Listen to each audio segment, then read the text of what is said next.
Good morning, ladies and gentlemen. How are we doing out there in internet land? My name is Brian Trippett. I am the Front Porch Conservative, and welcome to Front Porch Brunch. This wonderful thing that we do on the weekends, trying to spread the good word, spread some cheer, spread the news, spread the manure. I mean, whatever. Anyway. Oh, Lordy, Lordy, Lordy, Lordy, Lordy. Have mercy, have mercy, have mercy. Good to see all y'all. Let's see. Glad to see you guys. It is Saturday morning. It is Saturday morning, the 8th of February. And my head's still spinning. Good grief. It is crazy out there, y'all. Just plain crazy. Glad to see you guys. Welcome in. Welcome into to brunch. TBA says it's been a coon's age since I spread manure. Well, then you ain't been hanging around my live stream long enough, buddy. I'm just kidding. Just kidding. Oh, let's see who all is here in the house this morning. We'll start over on the Rumble side with the wing nuts. WWG1 has been posting a slew of memes. Yes, WWG1. I see all of them. TBA says, do you think we can get Brian to post his schedule of podcasts with other people on Gettr? I can't keep up with who he's with from week to week. Fair question. I will work on that, sir, to see what I can do. See what I can do about that. Let's see. Who else is here? Eden's Refuge is here. Good morning, Eden. Glad to have you in the house. Let's see who's over on the YouTube side. Good morning, Miss Gypsy. Love you, darling. Love you, love you, love you. Crazy Canadian Adam is in the house. Good morning, Brian and the Porch Peeps. Yes, indeed. Good morning, good morning, good morning. Let's see who else is here. Small Time is in the house. Welcome, welcome, welcome in. Okay. My internet. It's doing it again. Crap. This is not the time for my internet to be doing this. Getting blurry on me. Let's see. The Duke is in the house. Hello, Duke. Robert Lowry is here, as always. Welcome, you shining smiley faces. Oh, my goodness. Glad to have you all here. Glad to have you all here. Oh, it has been a week. Eden's Refuge says, I just got a new router, and it's badass. Well, maybe it's time to start calling Comcast and see what I can do about getting a new router. I don't know. We'll have to check on that. All right. It has been a week of news items and stuff to try to keep up with, and I tell you what, it's just nuts. Absolutely insane. And we're going to do our best to catch up on as much of it as we possibly can in the time that we have. So make sure we can do all that good stuff for you guys. So with that said, let us just dive right in, and I know others will be stopping by. Eden says, let's talk about big balls, LMAO. We're going to get to that. So hold on. We're going to get to that story, or part of it anyway. So just insane what's going on right now. Just crazy. All right. We will begin, as is our wont. Good morning, Rhonda. Glad to have you in the house. Glad to have you. We will begin, as is our wont, with the Merry Memes section of the show. And as you guys are aware, we are always trying to find things to laugh about. Eden's Refuge says, can you imagine the interview for that process? What is your name? I go by Big Balls. Oh, really? Oh, okay. So Elon probably heard that line. I was like, you fit right in, young man. You're in. Oh, God. The wing nuts are going crazy over there with that line. Oh, my God. Y'all are awful. Anyway, glad to have you guys here this morning. We'll begin with the Merry Memes section of the show. Now, as you all are aware, Donald Trump is getting a lot of help from a lot of nations all around the world with his efforts to deport illegal aliens. There are nations that are offering to take them in. There are nations that are willing to house them for a little while on their way to their country of origin, etc. Now, this latest offer that he's got, I'm not so sure how well this is going to be received by folks here in America. I mean, after all, it looks like, there's a tribe in New Guinea that says that they're willing to take 5 refugees per week. Now, how we're going to work that out logistically, what have you. But yeah, we got a tribe in New Guinea that's even willing to step up and try and help out. So I don't know, you guys. We'll see what happens here. Going to be a little bit crazy. But we are even getting help from tribes in New Guinea as far as their willingness to take in illegal aliens and refugees. So there you go, folks. There you go. Good morning, Lana. Mwah. Hello. Imagine current events if Kamala Harris had been elected. Dude, I can't even begin to imagine how boring that woman would be. Or maybe it's better to say I can't begin to imagine how drunk that woman would be. Just saying. Oh, my goodness. Oh, my goodness. Oh, my goodness. So there you go. A lot has been made. A lot has been made of the relationship between Donald Trump and Elon Musk, and no one could quite figure out the dynamic. However, I think it's starting to become obvious there's definitely a bromance that's developing here. It's a generational thing, I guess. Elon's how old? How old is Elon Musk? What is he, in his 40s or something, maybe? Hang on. Now I got to Google this real fast. How old is Elon Musk? 50s. Okay. So he's in his 50s, and the Donald is, in his latter 70s. But yeah, he is in his 50s. Very true. Thank you very much. Yeah. But we're finding out that there's definitely a bromance that's developed between these two. I mean, they don't even have to say anything to each other, and they know what they're thinking. I mean, for example, look at this. Close your eyes, bro. Okay, bro. What you see, bro? Nothing, bro. That's my world without you, bro. Bro. So yeah, it looks like the Donald and Elon, they got a bromance thing going, son. I'll tell you. TBA says it's a father-son relationship. Well, that could very well be. Could be that too. But some people are of the opinion it's a bromance. Can't necessarily disagree with them. Just saying, you got a couple of alpha males working together, so yeah, actually, yeah, bro. It's not like he wouldn't be saying his bro. He'd be like, bro. That's how Trump would do it.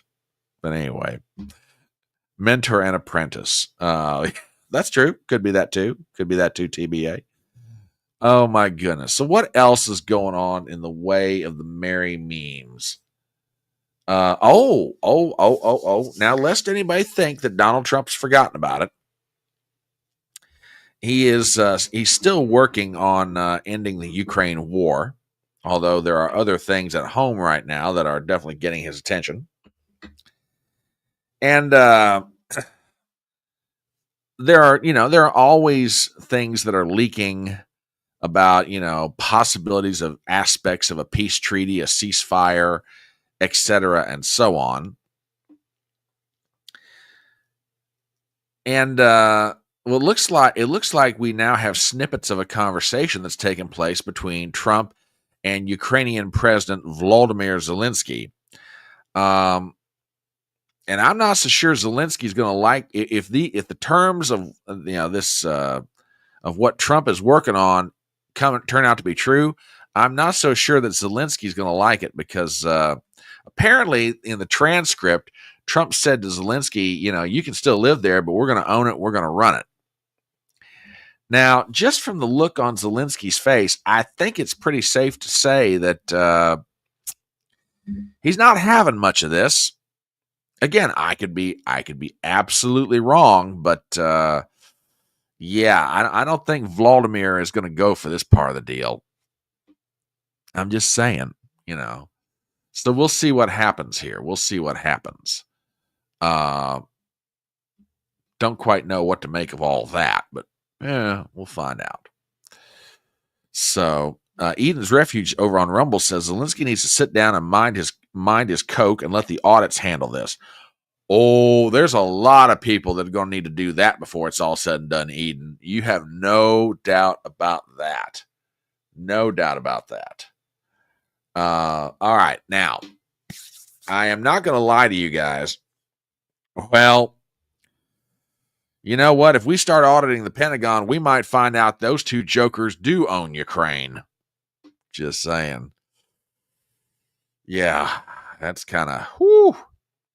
Yeah, we'll get to that. We'll get to the discussion of that Pentagon budget here in a minute. That's going to be real interesting indeed. Oh, yes, a great week for Riley Gaines. We've got some clips on that. Guys, I'm going to put this up here because I want you guys to see what all I've got lined up. Okay. And I'm not doing this to brag, but I mean, I've been scouring the internet, as much as I can. I want you to take a look at the amount of tabs that I've got lined up across the top of my monitor. Okay. It is just ridiculous, the amount of stuff. Okay. I mean, it is just straight crazy. And I'm going to leave this meme right here.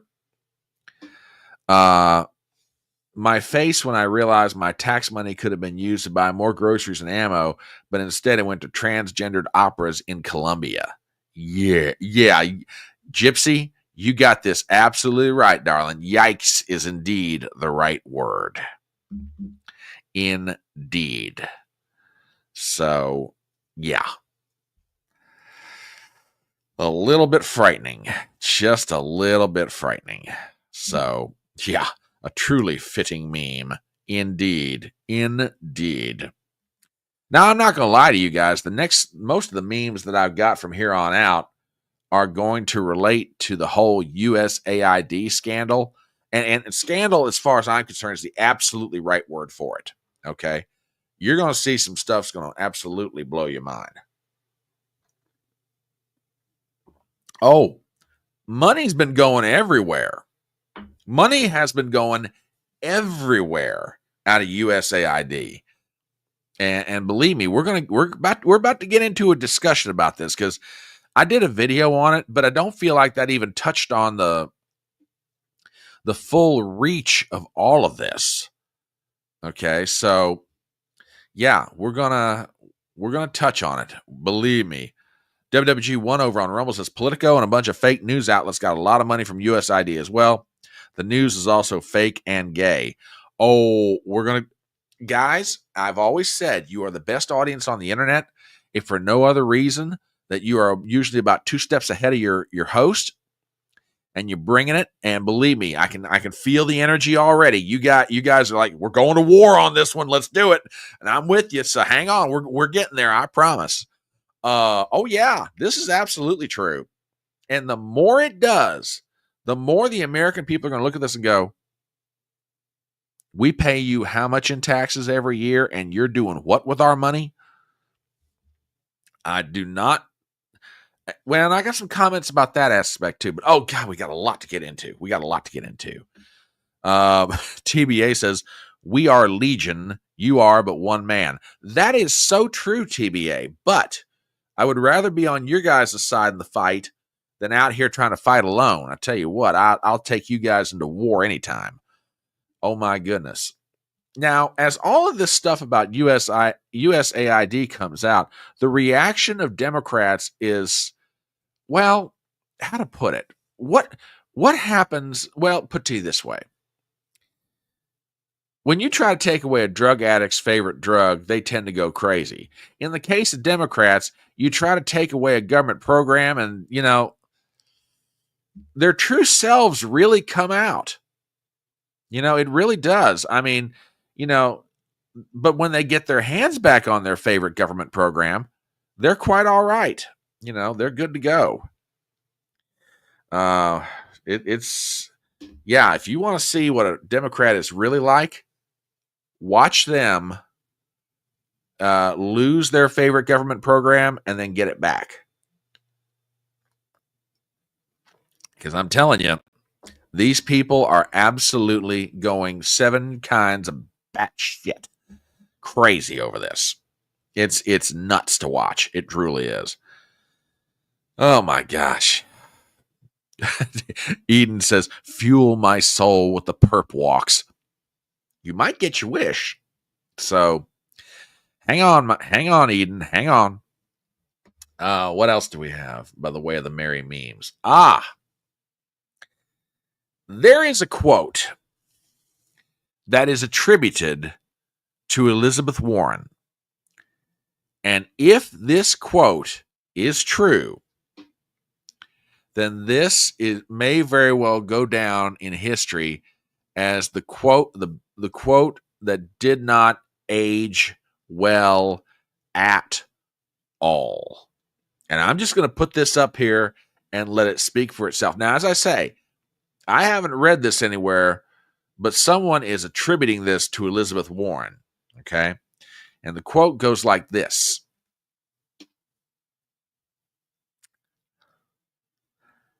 I'm just going to let it speak for itself, folks. You just read that. Now, again, I have not seen this in print journalism anywhere, but this is supposedly attributed to her. Okay. And if it's true, this quote is going to be remembered down through history for this moment in time as the summation of the Democrats' defense of the deep state. I mean, that quote. Yeah. Let me put this back up here, my dear. Read it for again. I don't know if it's. I'm just saying this is attributed to her. But if this quote is accurate, and she did say this, I will just argue the following. I'll just say this. This quote will be remembered as the defense that the Democrat Party offered for the deep state at this particular moment in time. That quote will be the encapsulation of their defense for everything the government has done up to this point with our tax dollars. So just let that quote sink in. Yeah, you're right. You're right, Lana. Let it sink in. Let them read it for yourself. WWG1 over on Rumble says, yeah, that sounds like something that a fake Indian would say. Yeah, can't say you're wrong about that. Oh, Dave, welcome in, my brother. And I saw that hand out there. So yes, we're going to talk about that. We're going to get into that. Oh, I tell you what, I can feel it. You guys are just, you got the juice this morning, and it's like, ooh, it's like, Brian, let's get into it. We got to talk about this. We're getting there. Just hang on, y'all. I promise. I'm getting there. Oh, this one's great. This one's just absolutely great. Yeah, I'm going to let this one speak for itself.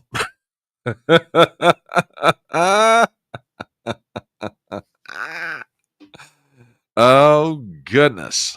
Goodness me. Yep. Absolutely true. Is so true. Oh, now, Robert, that was my thought. Going back to that alleged Elizabeth Warren quote. Yeah, technically she's right, but it's in violation of the intent of the Constitution. You're absolutely right.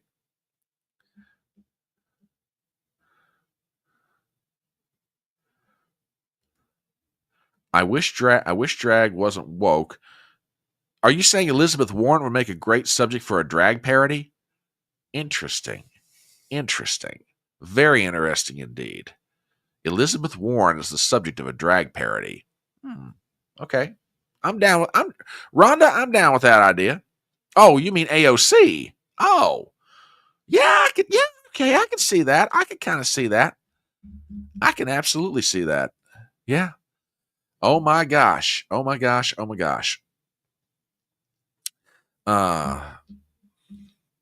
So yeah, very interesting indeed. All right.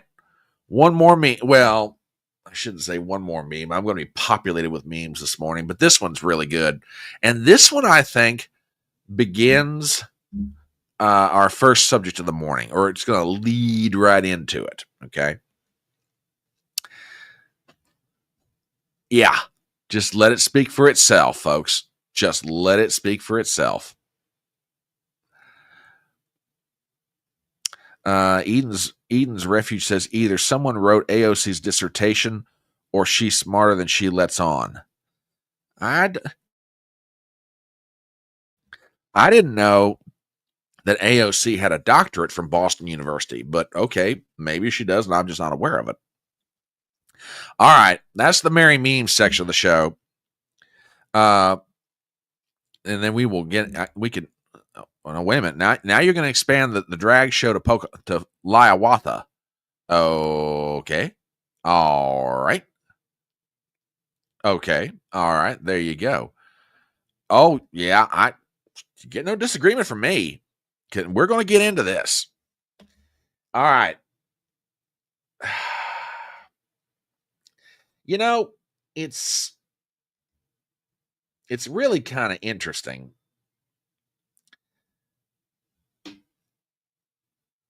Usually in American history, it's not one great event that leads you to the scandal as much as it is one little thing that happens that sort of walks you up to it. I mean, for example, think back to Watergate.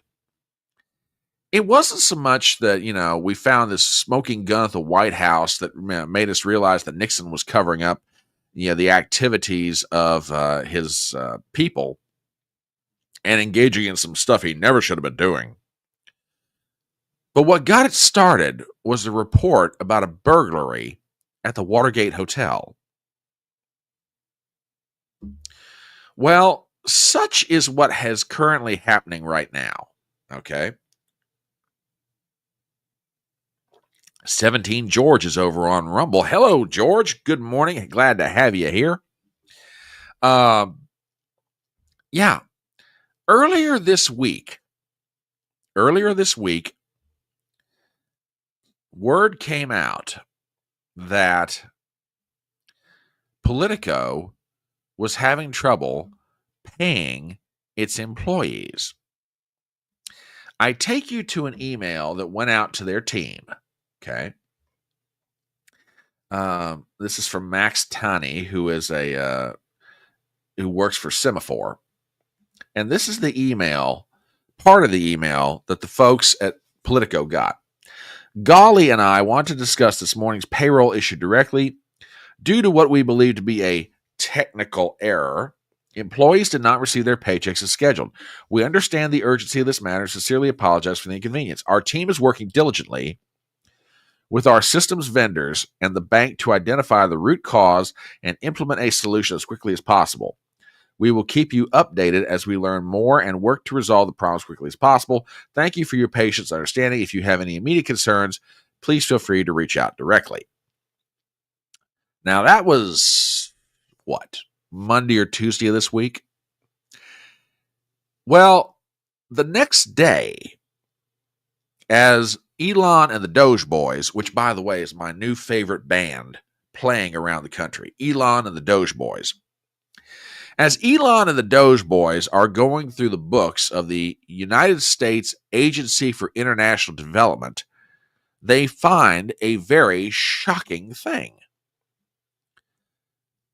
That Politico got $8 million of money through USAID. Okay.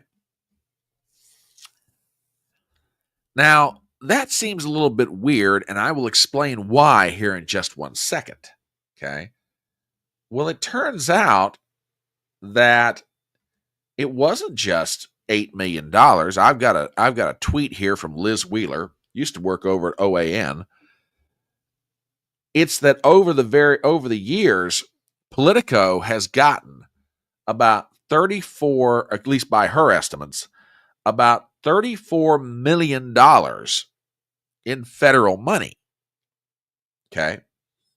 And here's a little, this is from a different source, but this is a little bit of a breakdown of where that money is coming from through the Biden years. Okay.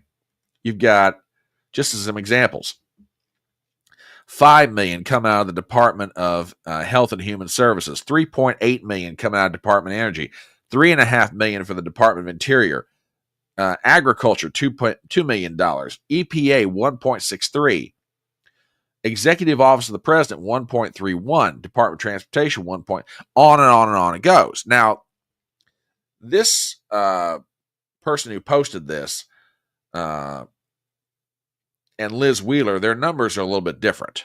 Okay. They are a little bit different of each other. But the point is, for probably the past 4 years or longer, who knows, Politico has gotten upwards of $30+ million of U.S. taxpayer money. Okay. And that, in and of itself, would be scandalous enough. Okay. But I have two questions. One is, I think, relevant. The other one's even more important. Okay. First question. Why is a news organization getting money paid to them by agencies of the federal government? Okay. That's my first question. Now, Politico's got an answer for all this, by the way. Okay. When news of this broke, that Elon and the Doge boys had found out that Politico had gotten recently $8 million from the U.S. Agency for International Development. Okay. And then over the years, upwards of $30+ million through various departments of the U.S. government, they immediately, and I mean immediately, jumped on this. Okay. I've got the response here from the owner and I guess the editor-in-chief of Politico.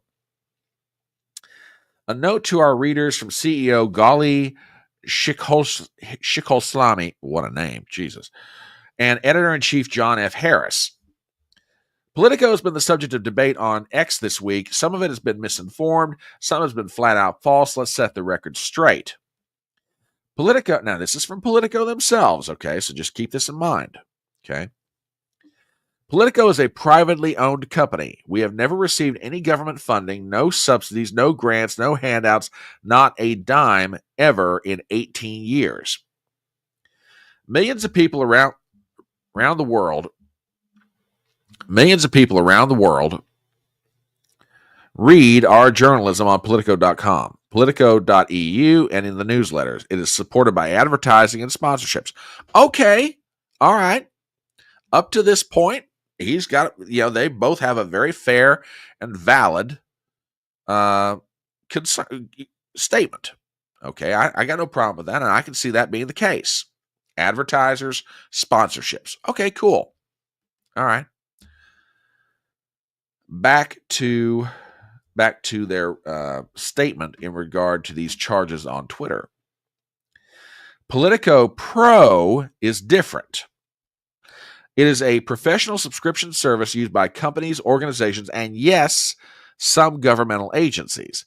They subscribe because it makes them better at their jobs, helping them track public policy, legislation, and regulations in real time with news, intelligence, and a suite of data products. At its core, Politico Pro is about transparency and accountability, shining a light on the work of agencies, regulators, and policymakers throughout their vast federal government. Businesses and entities within the government find it useful as they navigate the chaotic regulatory and legislative landscape. It's that simple. Most Politico Pro subscribers are in the private sector. They come across the ideological spectrum and they subscribe for one reason, and that is value. And 90% renew every year because they rely on our reporting, data, and insights. Government agencies that subscribe do so through standard public procurement processes, just like any other tool they buy to work smarter and be more efficient. Now, listen to this next sentence. This is not funding. It is a transaction. Let me repeat that sentence. This is not funding. It is a transaction. Okay. When federal tax dollars go from one place to another, okay, from a technical standpoint, yeah, they're right. It's a transaction, but it's also how they're being funded. I mean, I'm sorry. That's a lawyer's dodge. I'm flat sorry. That is a lawyer's dodge. It truly is. Oh, absolutely. Slippery and totally snake-like. This is not funding. It is a transaction. Technically speaking, you're right, but it is how you are funded. Part of your revenue stream comes directly from federal tax dollars. So, cut the crap, guys. And small time, this is a really good point. A transaction implies you're getting a direct reward for your funding. That's even worse. Good point. Very good point. All right, back to the rest of their statement. Just as the government buys research, equipment, software, and industry reports, some online voices are deliberately spreading falsehoods. Let's be clear. Politico has no financial dependence on the government and no hidden agenda. We cover politics and policy. That's our job. Now, wait a second. You have no financial dependence on the government? You've gotten $30 plus million probably over a space of about 4 years, boys. I'd say that makes you pretty financially dependent on the government. We have no financial dependence on the government. The heck you don't. The heck you don't. And Gypsy, that's a great question. That is an absolutely great question. Because to my knowledge, I've never heard of not one conservative news outlet ever getting money through USAID. That is an absolutely great point. Not one that I'm aware of. All right, back to their statement. We are so proud of our journalists and so proud of the connection we have with you, our readers. We stand by our work, our values, and our commitment to transparency, accountability, efficiency, the same principles that drive great journalism and great business. Now, back to work. Gali Shekholslami, CEO, John Harris, editor-in-chief. So that's their defense for all this. Hey, this money that we've been getting, it's from people who are buying a subscription to Politico Pro. Now, just for the record, you know what the cost every year is for their subscription service, Politico Pro? Just take a guess. Just seriously, I'm serious. I want you guys to guess how much the subscription service, Politico Pro, costs every year. Okay?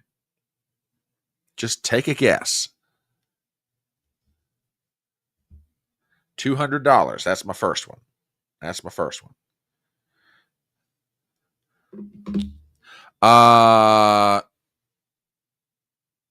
You're in that area, but you're too high. Good morning, Leah. Mix me a Bloody Mary, darling. For an annual subscription, no.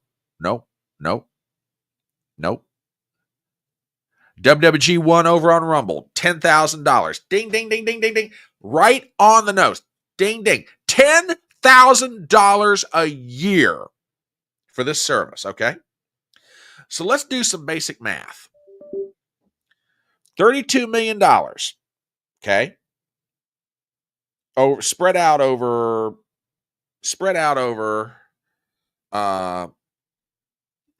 spread out over 4 years. Okay. And we're going to divide that by $10,000 a year. That means that over 3,200 employees of the federal government supposedly have been buying this service.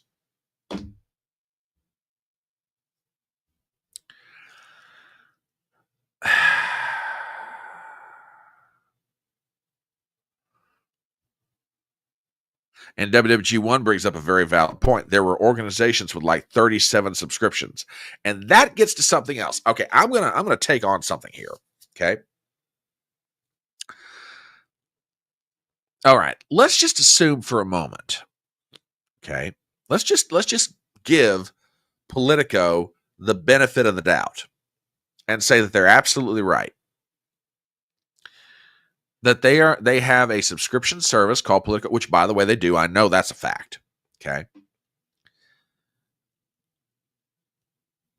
And they charge $10,000 a year. Okay, fine.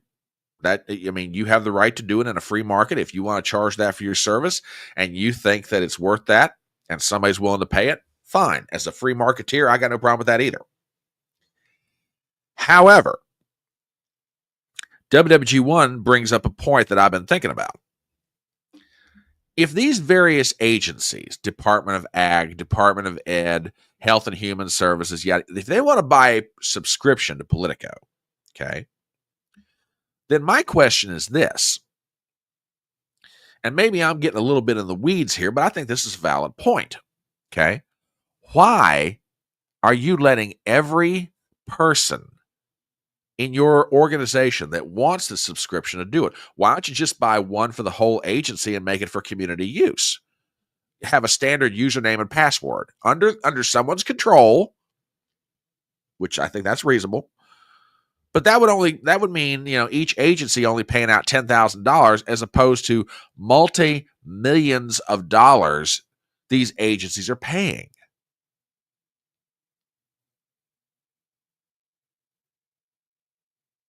WWG1 says it's nothing but influence peddling. I don't disagree with you, brother. I really don't. I don't disagree with you in the slightest. I mean, this is absolutely... Now, again, I can just hear some lefty out there who's watching this live stream, and y'all know you do. You just don't want to admit it, okay? I can just hear some of y'all out there right now going, come on, Brian. This is small potatoes. You got a government of spends, $6 trillion a year, a few $1 million for some subscriptions at Politico Pro. That's no big deal. That's small potatoes. What the heck are you doing? It doesn't just stop at Politico. Okay? It doesn't just stop at Politico. We also find out Thomson Reuters News Service has been getting federal money. Okay?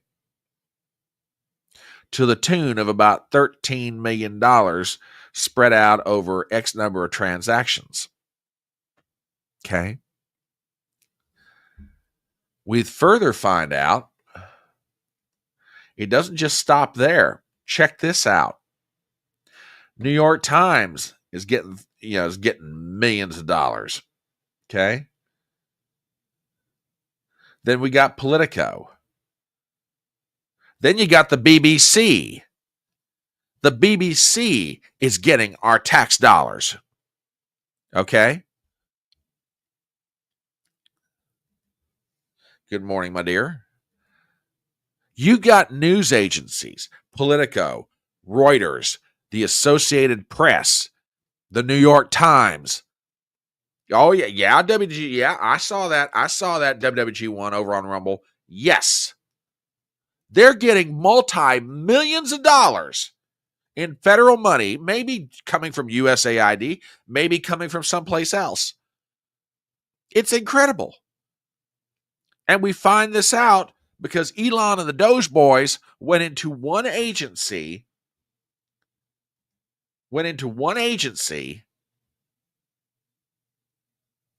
of $40 billion. That's the budget for USAID, $40 billion.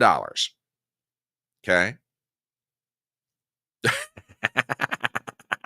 Well, at this stage, who knows, small time? Good God. I mean, this is nuts. This is absolutely insane. Okay? Absolutely nuts.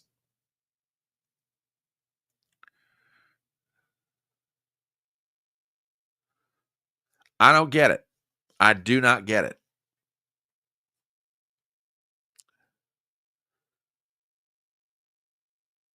Now, I said I had two questions.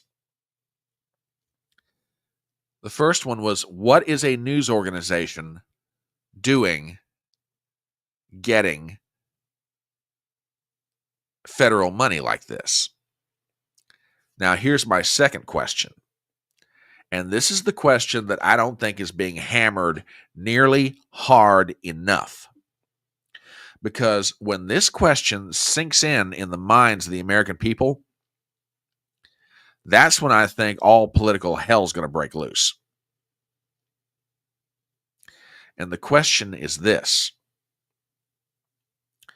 what is an agency tasked with giving out civilian foreign aid doing, paying monies to domestic entities and individuals? Let me say that question again and let that sink in. What is an agency who's tasked with giving out civilian foreign aid doing, giving money domestically to individuals and entities in the United States? Now, you might sit there and say, well, aren't you being a little granular about this? No. I'm not being granular at all. Okay? Not in the slightest. I want you to think about the implications of that question for a second. The United States Agency for International Development, its job is to give out civilian foreign aid. In other words, now, for the sake of full disclosure, Politico is owned by a German company. In 2021, it got sold to an entity out of Germany. So technically speaking, if it got money through USAID, okay, then you could maybe at a stretch make the argument, all right, it's going to a foreign entity. It's a foreign government, foreign company, yada, yada, yada. All right. But what about the Associated Press? What about the New York Times? What about, if money from USAID is going into any of these companies or to any individuals here in the U.S., okay, then we got a problem. Because the agency's stated purpose is not only not being met, it's being completely subverted. Because technically speaking, remember, USAID is supposed to fall under the auspices of the Department of State.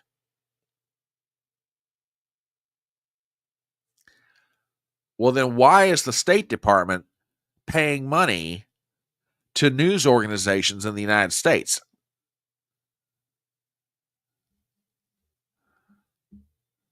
Oh, well, now this is interesting. Good morning. First of all, good morning, dear.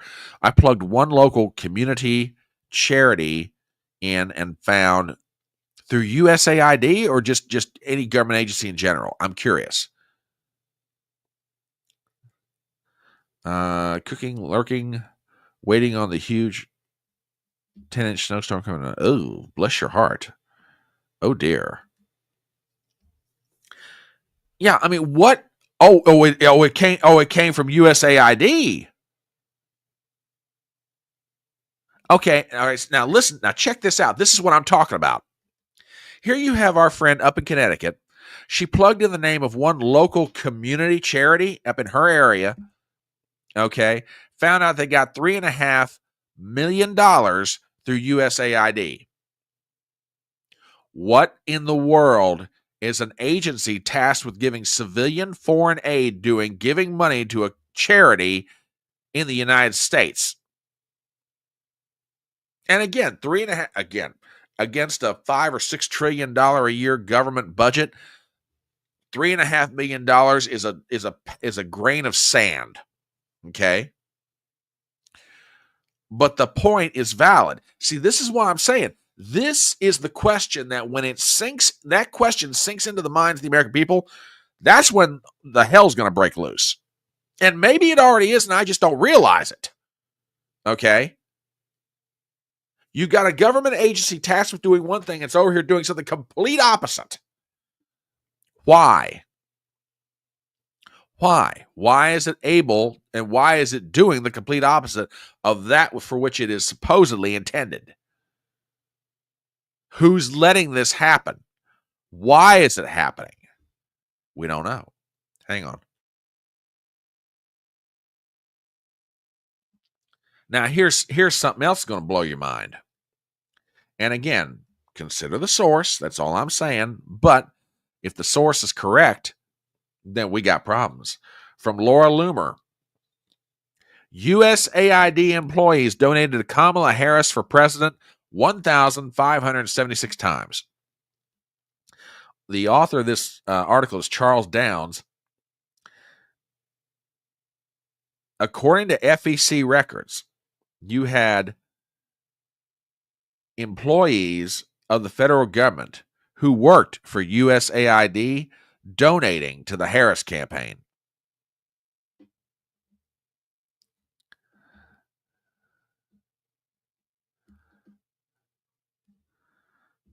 Now, you could make an argument, hey, what they do with their salary is their own business. That's true. Fine. But isn't it a bit conspicuous that an agency tasked with giving civilian foreign aid, their employees are donating probably hundreds of thousands, maybe millions of dollars to the Democrat nominee for president?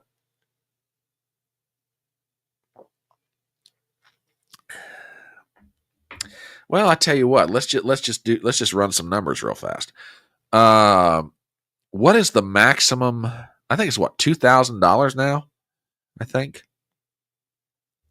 $2,000. That's $3 million to the Harris campaign right there, coming off of USAID employees.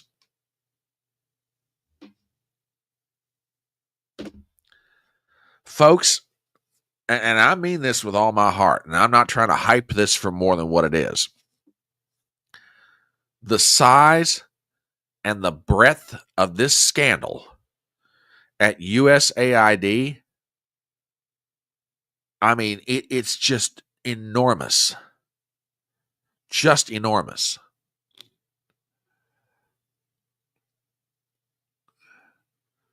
The tentacles of this thing reach everywhere. Eden's Refuge says, hype away because this is friggin' huge. Yeah, it is. And I gotta say what you want to. Say what you want to. But Elon Musk and the Doge boys deserve a ton of credit. Yeah. Oh, yeah, and this is starting to happen. We got some stories about that, too. I mean, this is just absolutely the amount of wide open, in your face, balls to the wall corruption that Elon Musk and the Doge boys are finding is just incredible. You have news agencies being paid money. Maybe some of it's through USAID, maybe some of it's not. But we're finding out that these news organizations are being paid by the federal government. Good morning, Professor. Morning, sir.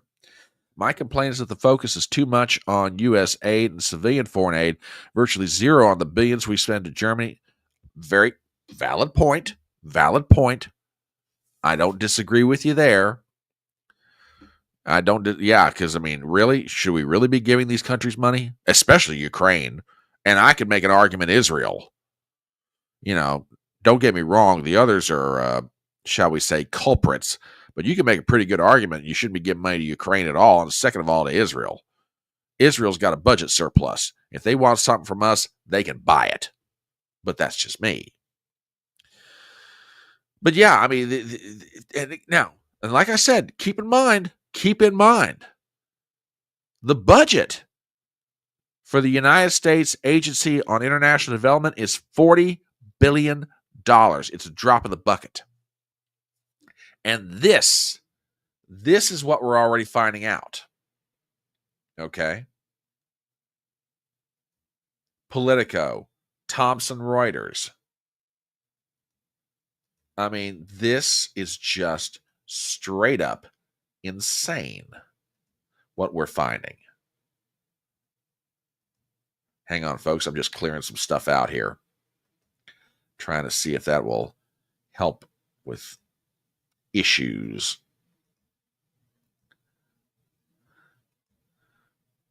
But then, it gets better.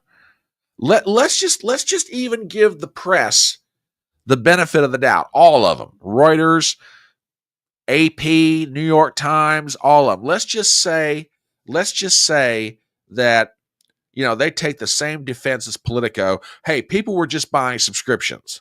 Okay, we're not getting direct money. We're not getting direct money from the government, okay? They're just buying subscriptions. Okay. All right. Then I got a question. How do you explain this one? From the post-millennial. USAID funneled millions to Black Lives Matter through the Tide Center.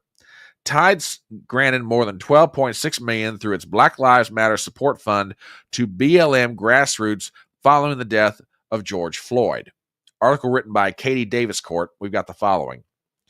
The United States Agency for International Development issued $24.7 million grant to the George Soros-funded Tides Center, which then funneled millions of taxpayer funds to BLM in 2020.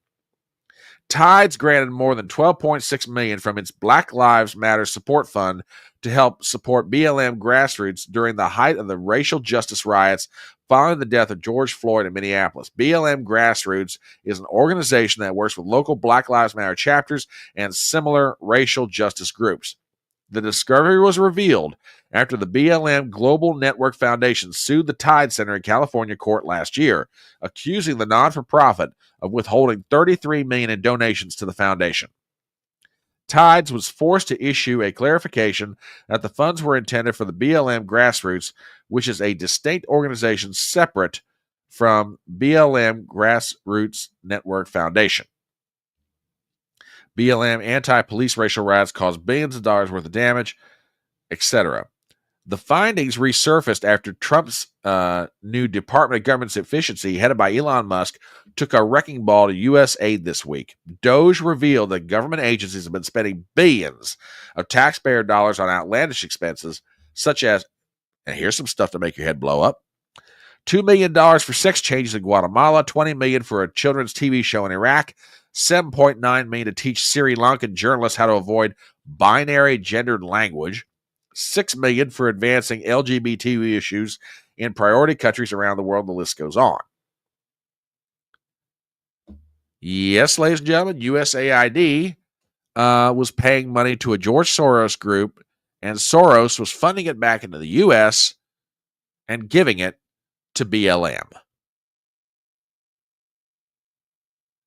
I am telling you, the tentacles of this thing are enormous. It is staggering the level of corruption that we're talking about here, the level of influence peddling, the level of, frankly, money laundering,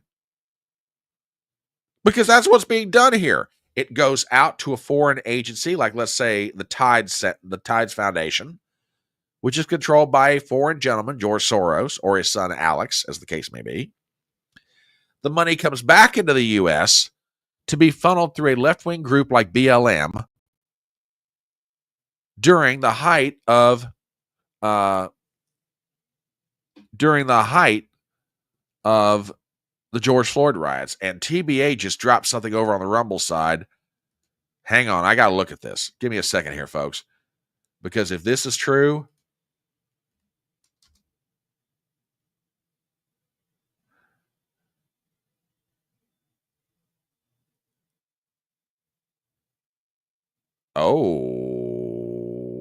this just got interesting. I got to pop this up here.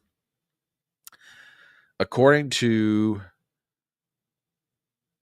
Matt Van Swol, who's we've seen his work here before, who's former Department of Energy official, DOGE has just gained access to FEMA. Oh, if that's true, it's on. It is on. Now, here's the part for you also to think about. Okay. And I agree. I agree with you here. The fact that the media and the left are trying to justify this, it's only 1% is, I agree. I agree with you. I agree. Okay. But we're finding out, keep in mind, USAID is a $40 billion agency of the federal government. $40 billion. Imagine what happens when you get into places like FEMA or Department of Health and Human Services, or best of all, the Pentagon. And we'll get to that in a minute. Okay. But one more thought about this whole USAID Politico scandal. This is from Kyle Becker. And I'm going to read this whole tweet because it's a little bit lengthy, but it's worth thinking about. Okay. U.S. taxpayers have been funding an obscure news agency called Internews Network for years. Internews was funded heavily by the U.S. government, primarily through USAID. There are 467 grants for Internews, totaling a whopping $476 million. Okay. These massive figures track with Internews' Form 990s, where it discloses tens of millions of dollars in government grants every year. Okay. What is Internews? The organization claims to be an international nonprofit that supports independent media in emerging democracies and uses media as a tool to reduce conflict. A government supporting independent media is obviously a contradiction in terms, so something else must be going on. The National Endowment for Democracy, founded in 1983 by Reagan to promote democracy worldwide, but has since been hijacked by globalists and lefties, has also given significantly to Internews through its Center for International Media. NED was previously defunded in 93 by Republicans, but currently its budget is estimated to be a massive $330 million a year. Trump had proposed slashing NED's funding in 2018. Internews is listed as a recipient of NED's contributions. For example, NED's media initiative through SEMA is listed at $18.7 million in 2015. On and on and on. Who sits on the board of National Endowment for Democracy? Victoria Nuland. Who runs USAID? Samantha Powers. If you look at Internews agency boards, you realize these are not average journalists. And it goes on to list 2 or 3 examples. Get the picture? The U.S. government funding of media operations and so-called journalists across the world has a long history. Okay. The CIA appears to have reorganized after having been exposed by the Church Committee in 1975. These media manipulation operations seem to be redirected through the State Department and USAID. It is high time for another Church Committee to expose the U.S. government's attack on free speech and independent media in the United States and throughout the world. And I think Kyle Becker is absolutely spot on with this. Spot on with this. And 17 George says, and not just USAID, we just cracked the books at the U.S. Department of Ed. Yeah, Adam, great point. Go after the IRS. Oh, yeah. Yeah, I agree with you. Completely agree completely. This is just nuts. And again, USAID is a $40 billion budget. Imagine what happens.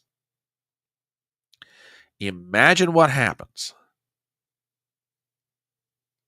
when Elon and the DOGE boys get their hands on the Department of Defense's budget. This is going to be insane, what we're going to find out. TBA says, I want my stolen money back. Brother, if Elon and the DOGE boys do as good a job as I think they're about to do, you're going to have that hue and cry go up across this country. I mean, we've got what? We're running right now, what, about $1.5 trillion, $2 trillion deficit, not the debt, an annual budget deficit of about $1.5 trillion to $2 trillion, right? What if we find out we could plug the budget just by the cutting of the wasteful spending?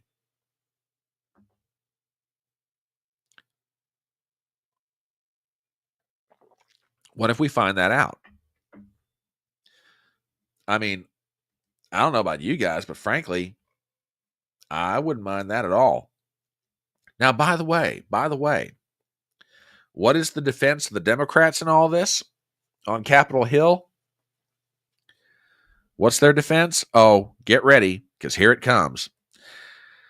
Dime store Obama. I mean, Hakeem Jeffries had a statement the other day. And as always, give me a sound check. Let me know if this is coming through. And with that, check this out.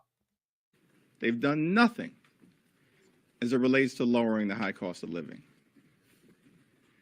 At the same time, they are raiding the government, attempting to steal taxpayer money.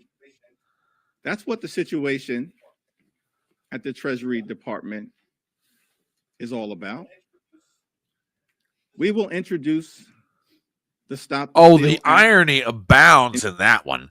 Stop the steal. Excuse me, Hakeem. The government is stealing from us.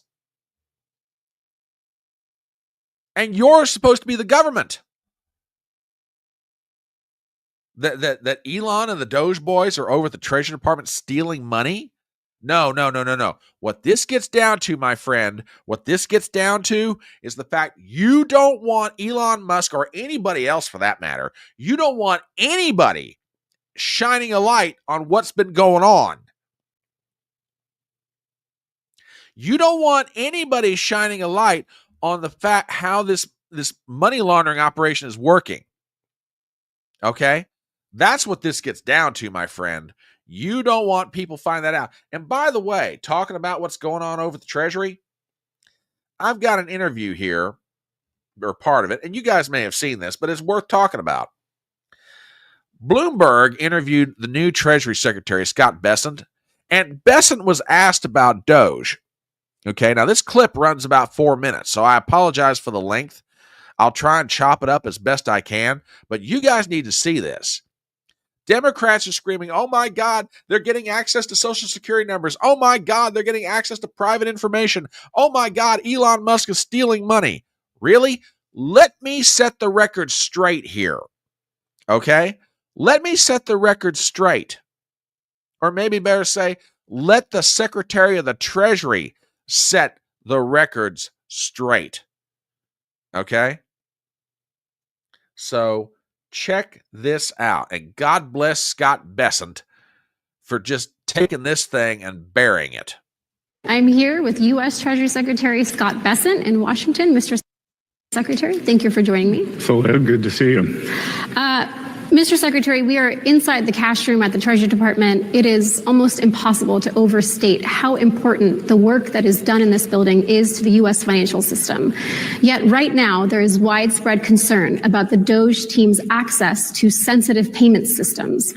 Are you worried at all that that access and that tinkering of the payment systems could affect the treasuries market or cause any disruption? Good. Well, Saleha, thank you for asking me about that, because there's a lot of misinformation out there. First of all, when you say the DOGE team, these are Treasury employees. It is 2 Treasury employees, one of whom I personally interviewed in his final round. There is no tinkering with the system. They are on read only. They are looking, they can make no changes. It is an operational program to suggest improvements. So we make 1.3 billion payments a year. And this is 2 employees who are working with a group of longstanding employees. Oh, wait a minute. Hold the phone. Whoa, buddy. As another live streamer's fond of saying. Wait a minute. The Doge boys? You know, the supposed 19-year-old booger-eating computer nerds? These are 2 Treasury Department employees, one of which Scott Bessent personally interviewed himself. And by the way, they can't change anything. They only have read-only access. That's it. They don't get to do anything else. So these are 2 employees. The Doge boys are 2 employees already working at Treasury. They can't make any changes. They can't do anything else. All they can do is look at how the money is being allocated and spent. That's it. I don't want, now I am going to lay down a criticism of the Trump administration. That what he just did right here needs to be shouted from the rooftops. Trump needs to be saying it. Every cabinet secretary that's been approved needs to be saying it. The deputy secretary, you want to put this to bed? Do what Scott Bessent is doing right here. All right, back to this interview because this is great. Anyway, back to it in 3, 2, 1. The letter that the Treasury Department sent earlier this week talked about how the team currently does not have access to change the system. Have they at any point this year had the ability to make changes? Absolutely not. This is no different than you would have at a private company. And by the way, the ability to change the system sits over at the Federal Reserve. So it doesn't even lie in this building. So they could make suggestions on how to change the system, but we don't even run the system. And if they...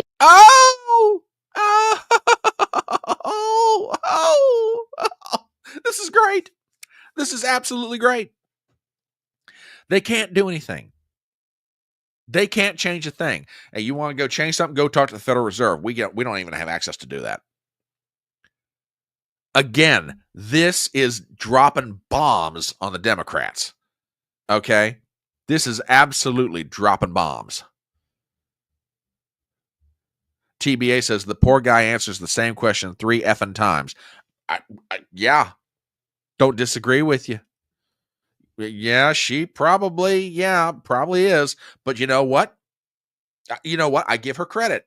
She's asking the question. And I don't fault her for asking the question at all. All right. Got a little more from this interview, and we're back to it in 3, 2, 1. They ask for, if they request the ability to change the system, would you grant that? No, again, they have no ability to change the system. I have no ability to grant that change. That they can make suggestions, then it would go to the Federal Reserve, and just like any large ERP system, there would be tests, there would be this, there would be that, and then the Fed will determine whether these changes are robust or not. As the Secretary of Treasury, you also oversee the IRS. Do you know what kind of access the team has to IRS data or individual taxpayer data? Well, I'm glad you asked that too, because look, the IRS, the privacy issue is one of the biggest issues. And over the past 4 years, we've seen a lot of leaks out of there. The IRS systems are quite poor. When I started in college in 1980, I learned to program in COBOL. I think there are 12 different systems at the IRS that still run on COBOL, but as of now, there is no engagement at the IRS. So you Democrats out there screaming, they've got access to my social security number. They got access to my private data. The hell they do. Nobody's got access to anything of yours, buddy. And frankly, you should be more worried about the federal government having access to your private information than you do a couple of individual employees of the federal government working in these agencies under the auspices of DOGE. Really? Oh, Robert, you're absolutely right, brother. You're absolutely right. And again, I don't fault the reporter for asking the questions. But if she did come in with an agenda, you're absolutely right. She's hung out to dry on this one. You are absolutely right. Just unbelievable what's going on here. All right, we got a little bit more. It's got about another minute left, but thank God, this is, and I'm telling, and if anybody from the Trump administration watches this live stream, and you should, then you need to tell the boss and Caroline Leavitt, the press secretary, and everybody else what Scott Bessent just did right here. Everybody needs to be doing it, because it's time to come to the ramparts on the defense of DOGE, because the Democrats are trying to shut you down. They're going to go into the courtrooms. They're going to go into the court of public opinion, and they're going to hammer this message. You're violating privacy. You've got people access to information, yada, yada. What Bessent's doing here in 4 minutes needs to be done everywhere through the Trump administration. Eden's Refuge says Caroline Leavitt is a bad mamma jamma. You got that right, but she doesn't need to be fighting that one alone. Everybody. This 4 minutes is the masterclass on how you shut this down. All right, we got another minute of this. Let's get back to it. In 3, 2, 1. If they request that access, would you sign off on that request? They haven't, so we'll take that when it comes to it. I think there is a lot to do there, but the president was elected with a big agenda, and to the extent that getting the IRS in better shape is part of that, sure. Because look, with the IRS, what am I concerned about? I am concerned about collections. I'm concerned about privacy, and I'm concerned that the system is robust and customer service. But do you think that if they ask for access, that is something you would consider signing off on? There are a lot of things I would consider, but look, we're in the middle of the tax filing season right now. We even, with the government buyouts that expire at midnight tonight, we have been mandated that the IRS customer-facing employees, that they're not eligible for that until May 15th. So I don't imagine anything's going to go on at the IRS until then or beyond. Again, Scott Bessent just put on a masterclass of how you shut this down. And this is what needs to be done everywhere, because they're fighting tooth and nail here. Matter of fact, this just came out this morning. Judge blocks Musk and DOGE from accessing a Treasury Department payment system. Article by Zach Schoenfeld. This is from thehill.com. A federal judge in an overnight ruling Saturday blocked Elon Musk and the Department of Government Efficiency from accessing the Treasury Department's payment systems used to dole out trillions of dollars each year. U.S. District Judge Paul Engelmayer's ruling is more extensive than the agreement the administration reached earlier this week to temporarily limit access to 2 DOGE personnel. Engelmayer blocked the Treasury Department from providing access to anyone other than civil servants with a need to access to perform their job duties. It explicitly prohibits special government employees and those detailed from outside the department. He also ordered anyone who is now blocked to immediately destroy any material that they have already downloaded. The ruling is only temporary. It will last until at least Friday, when another judge who is permanently overseeing the case brought by 19 Democratic state attorney generals will hold a hearing in New York. Oh, God. It's in a New York courtroom. about whether to grant a longer pause. The firm's assessment is that for the reasons stated by the states, they will face irreparable harm in the absence of injunctive relief, wrote Engelmeyer, an appointee of President Obama. Well, there's a shock. That is both because of the risk that the new policy presents in the disclosure of sensitive and confidential information and the heightened risk that the systems in question will be more vulnerable than before to hacking, the judge continued. Engelmeyer handed down his ruling Saturday before dawn, just hours after the states filed their lawsuit Friday night. So yeah, this needs to be defended.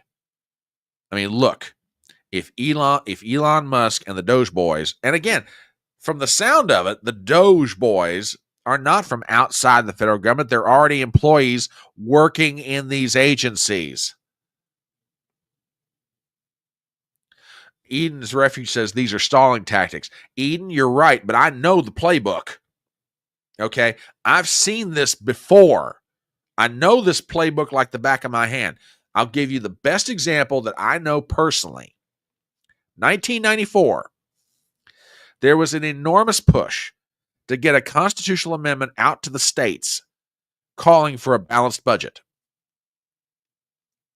The bill to send it to the states passed out of the House with overwhelming support, Democrats and Republicans. One man stopped it. Who was it? The late Senator Robert C. Byrd of West Virginia. What Byrd did was to slow it down. He slowed down the move to get the constitutional amendment through the Senate, and when the vote finally took place, the move to send an amendment out to the states lost by one vote in the United States Senate. But Byrd was an absolute master technician. Absolutely masterful technician. He used every trick in the Senate procedural rule book to slow down the debate on the constitutional amendment for a balanced budget. And that bought the Democrats time to start messaging why a balanced budget was a bad idea. And believe me, they worked very effectively on that idea. They slowed it down. Yeah, and Gypsy, great point. Nobody gave a hang in Hades when China hacked the treasury system last month, but everybody's all up in arms about Doge. And by the way, I want to go back to something else. Gypsy, I want to find your comment from earlier because this is worth repeating. God, let me find this real fast. Because I saw this, I should have pinned it the minute I saw it. Hang on. Where is it? Where is it? Where is it? Because this needs to be said, absolutely needs to be said as it relates to Doge. You posted something about its origins, and I want people to read this. Give me a second here to find it, if I can.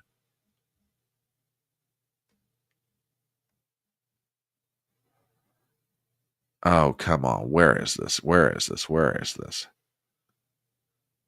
It had to do with the origins of Doge and where it came from.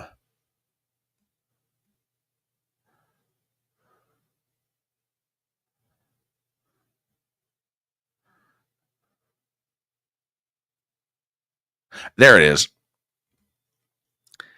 Trump took the agency launched by Barack Obama in 2014 called the U.S. Digital Service and renamed it Doge Service and made Musk a special advisor.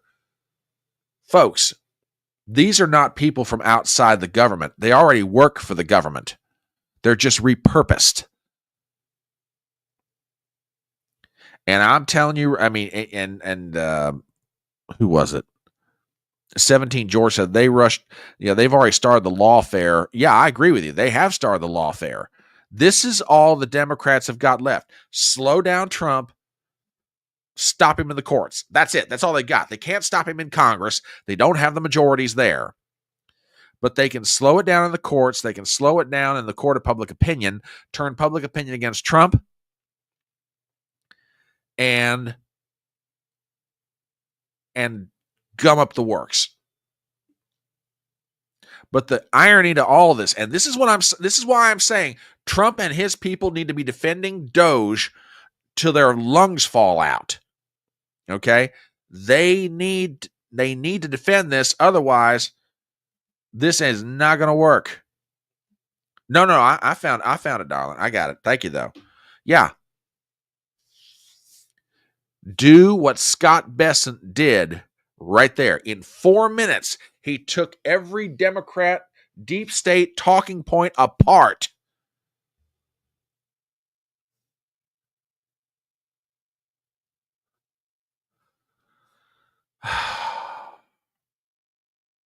Don't get me wrong. What Elon and the Doge boys are doing is absolutely invaluable, and it needs to happen, but they've got to get some defense.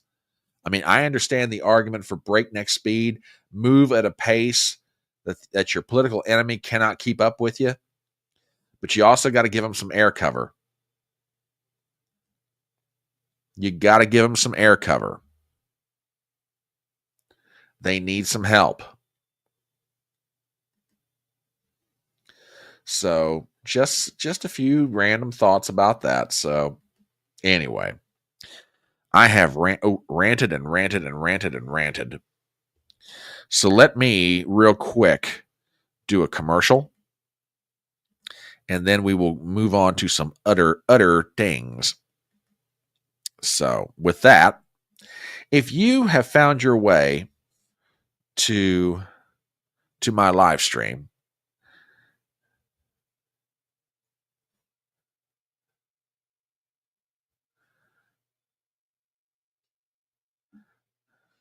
hang on one second, folks.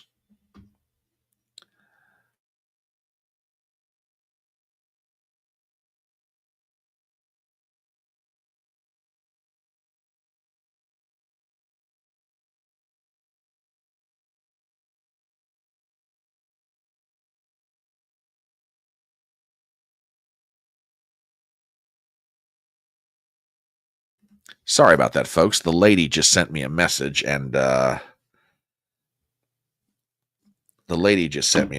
had to reply. So anyway, all right. If you have found your way to my live stream this morning and you're listening to me rant and rave, and you're listening to everybody in chat rant and rave, you have found your way to one of the liveliest weekend discussions you're ever going to have, and that is Front Porch Brunch.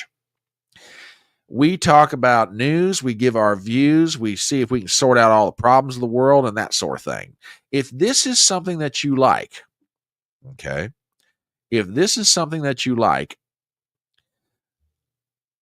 then I recommend you do the following. Subscribe to my channel on YouTube and Rumble. Oh, and by the way, the YouTube channel is now finally, we have settled in on its name. It is now going to be known, absent me changing it down the line, the channel on YouTube is known as Chatting on the Porch. Okay? So yes, follow me there. Subscribe there. Okay? Subscribe on Rumble. Follow me on Twitter. Leave a thumbs up. Leave a comment in chat. Do all the crazy things that you guys do. I would greatly appreciate it. So with that, we're going to move on kind of to our next topic, but not necessarily. We've been talking a lot this morning about Elon and the Doge boys. Well, word came out on Friday that their next target is the Department of Defense. Now, I want to give some perspective about the Department of Defense. Okay. And this is from USA Spending. Okay. Let me show you something real fast. And then I'll enlarge this a little bit for you just to make it easier. This is from usaspending.gov. Questions. How much funding is available through this agency? $1.71 trillion. How much do they plan to spend? Well, right now, 470 has been spent through fiscal year 25. The overall budget of the Pentagon is almost $1 trillion, maybe a little bit more. Now, everybody is raising 7 kinds of hell over what's been discovered just by looking at the USAID. Imagine what happens. Imagine what happens when Elon and the DOGE boys get into the guts. Get into the guts of the Department of Defense. Which, by the way, there is a very good justification for doing it. Okay? I want to show you a clip, and this goes back a few years. This was Donald Rumsfeld, the former Secretary of Defense, and this was just before 9/11. Okay? So listen very carefully to what he says. Check this out. We are, as they say, tangled in our anchor chain. Our financial systems are decades old. According to some estimates, we cannot track $2.3 trillion in transactions. We cannot share information from floor to floor in this building because it's stored on dozens of different technological systems that are inaccessible or incompatible. Okay, that was in 2001. Okay. Now, I want you to think about that for a minute.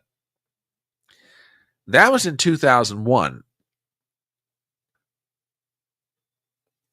I'm glad, my dear, I am very glad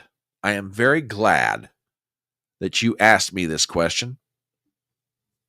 I am very glad indeed, because I want to show you something.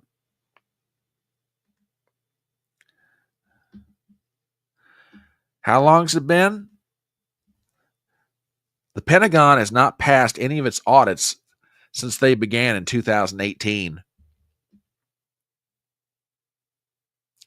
I want you to think about that for a minute. It's been 7 years since the feds have passed an audit, an internal audit that they've done on their own.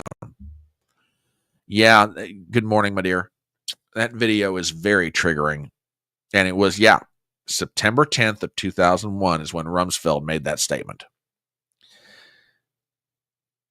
And I doubt very seriously in 20 plus years that things are much better at the Department of Defense.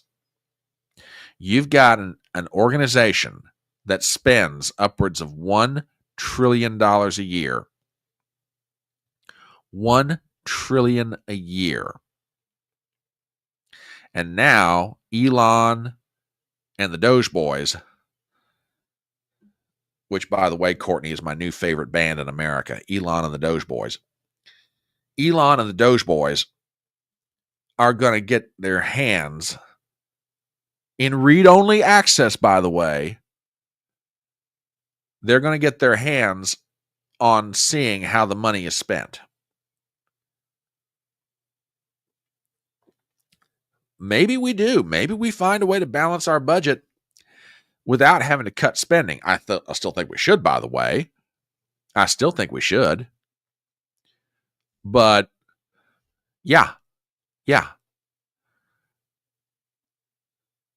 This is crazy. What's going on right now is absolutely crazy.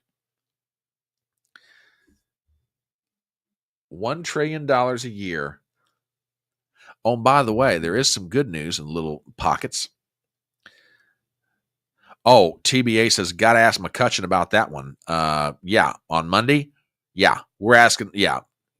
Robin McCutcheon's coming in, and matter of fact, I need to send her an email today, letting her know what kind of stuff I'm wanting to talk about on Monday.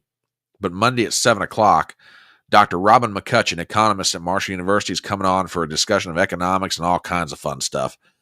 McCutcheon's coming back Monday night, 7 p.m. I got to work on the thumbnail. I got to do a bunch of stuff today. But McCutcheon's coming in on Monday. Because we're talking economics and all kinds of cool things. So, get ready, y'all. We will ask her about that.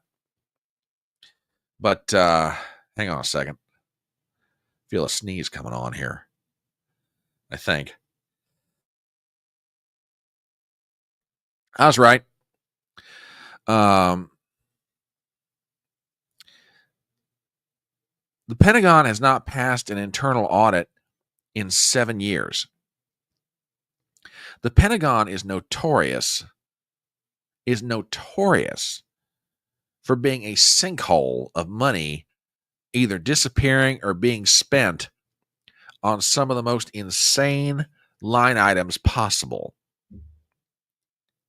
And Pete Hegseth has said, hey, we're looking forward to you guys coming in here and doing the audit. Come on and do it. We want you guys to look at our spending. So we'll see what happens here. But in one piece of good news, judge says will not block DOGE from accessing the Department of Labor. There's another one I want to see. I want to see somebody take a look at.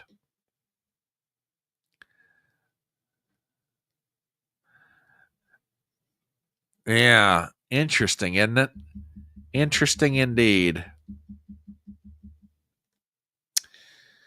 So yeah, there's little pockets of hope here, folks. Little pockets of hope indeed. And just by way of humorous thought, you want to know what it's like when Doge rolls up somewhere?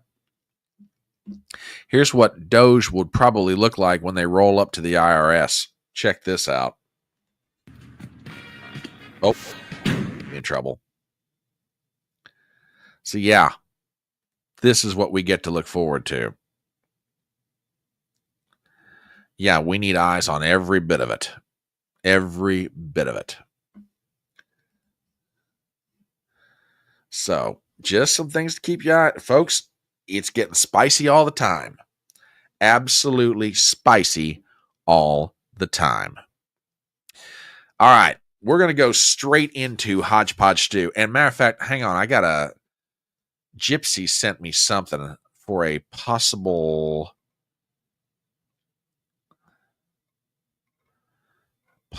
addition to HodgePodge stew. Hang on a minute, folks.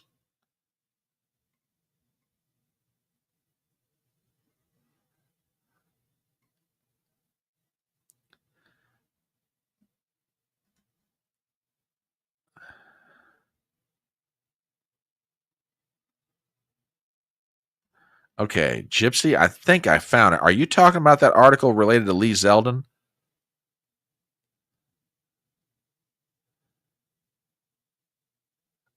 Or do I need to be looking for something else?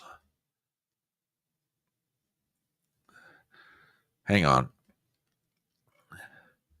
I got a late submission for HodgePodge. I got to make sure I'm looking at the right thing.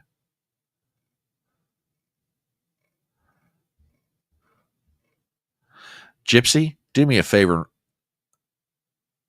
Look at the do me a favor and resend that to me. I think I know exactly what you're talking about. Okay, hang on.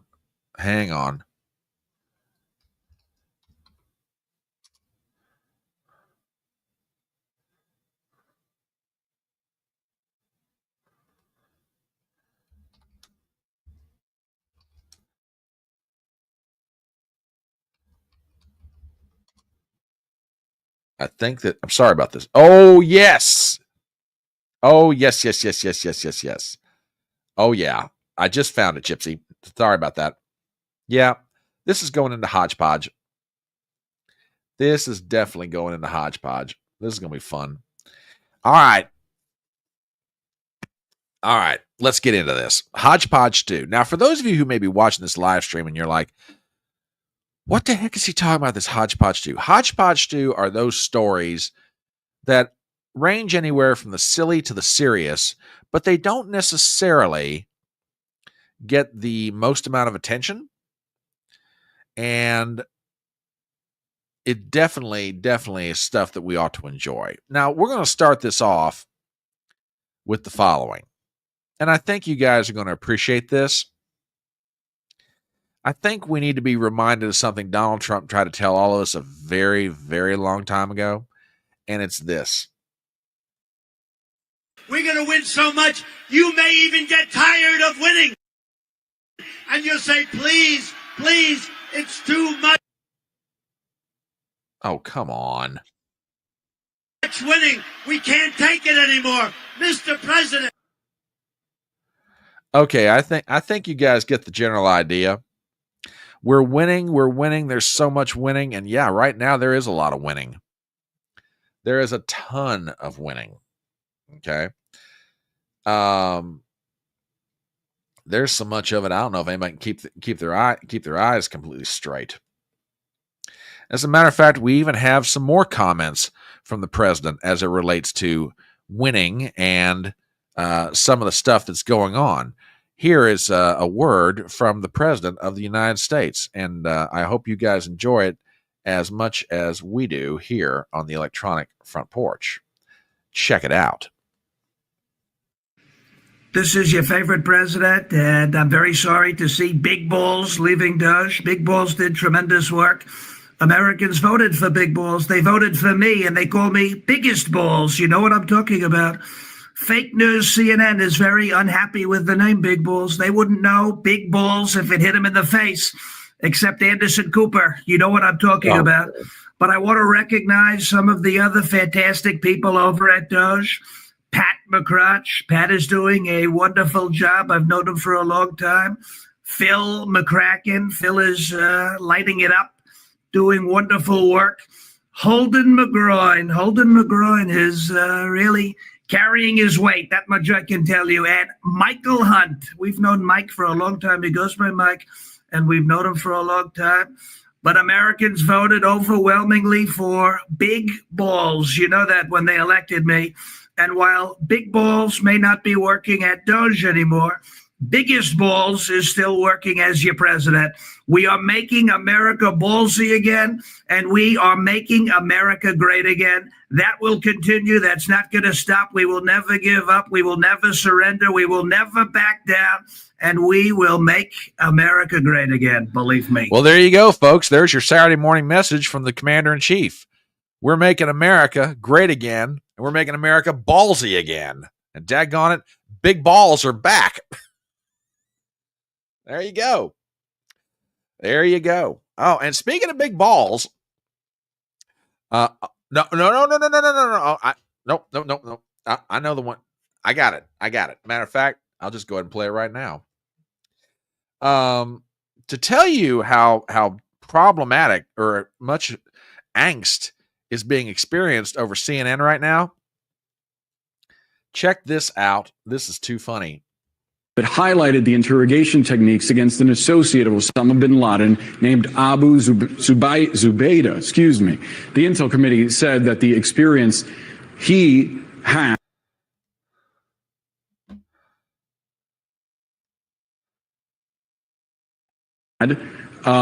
were awful. He had at least 83 applications of waterboarding. He spent over 11 days in a coffin-sized confinement. Now, folks, tell me something. What do you notice? What do you notice about this?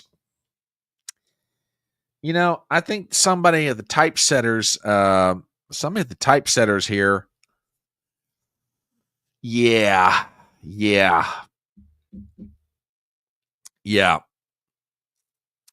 Somebody's going to get a talking to. Somebody's going to really get a talking to about this one. Osama bin Laden. I don't know, folks. I don't know.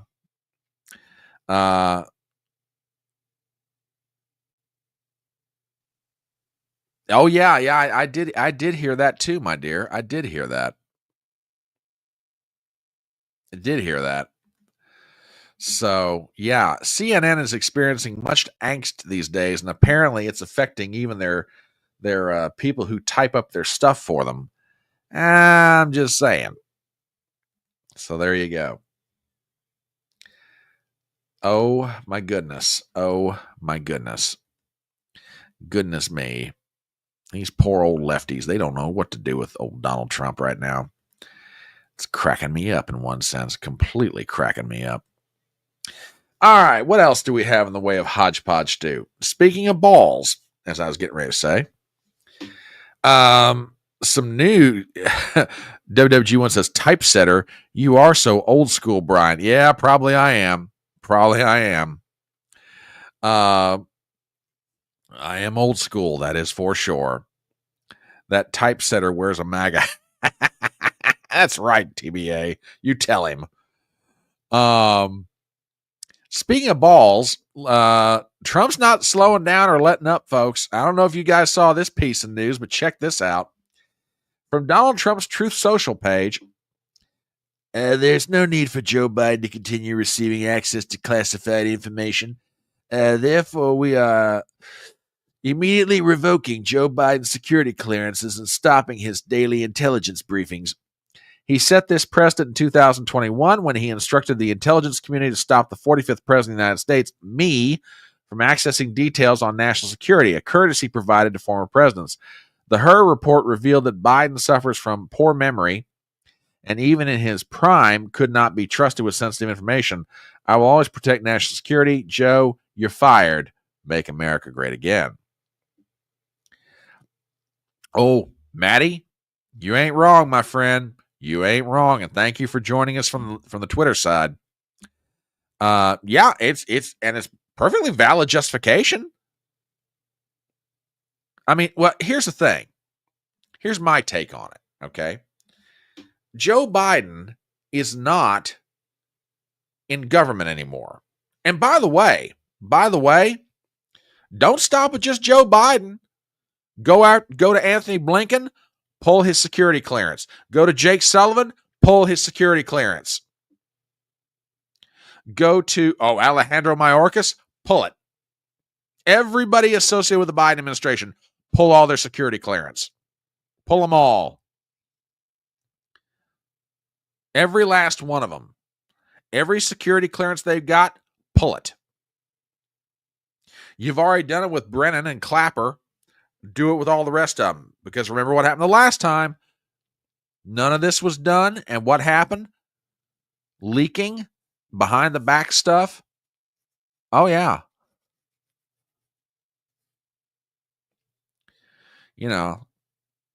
Just go ahead. Well, that's a good question. I hadn't thought about that, Gypsy, but you're absolutely right. If he's got no access to peddle, is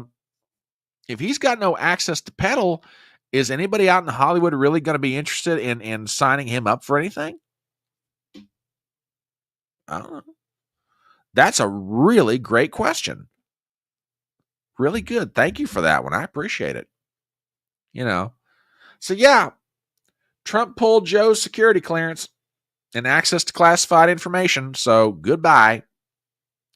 But to go back to finish my point, Joe Biden's out of the government. And on top of that, it's been very well established that Joe Biden has memory problems. That's not Donald Trump's opinion. That's the opinion of a U.S. attorney who looked into the classified document scandal that was enveloping Joe Biden.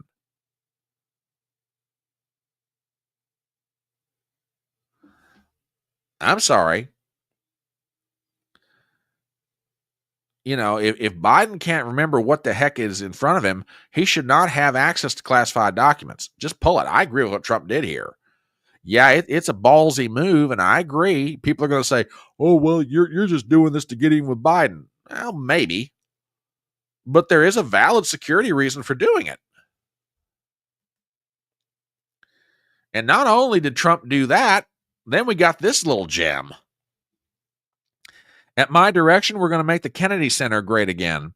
I've decided to immediately terminate multiple individuals from the Board of Trustees, including the chairman, who do not share our vision for a golden age in arts and culture. We will soon announce a new board with an amazing chairman, Donald J. Trump. Just last year, the Kennedy Center featured drag shows specifically targeting our youth. This will stop. The Kennedy Center is an American jewel and must reflect the brightest stars on its stage from all access across our nation. For the Kennedy Center, the best is yet to come.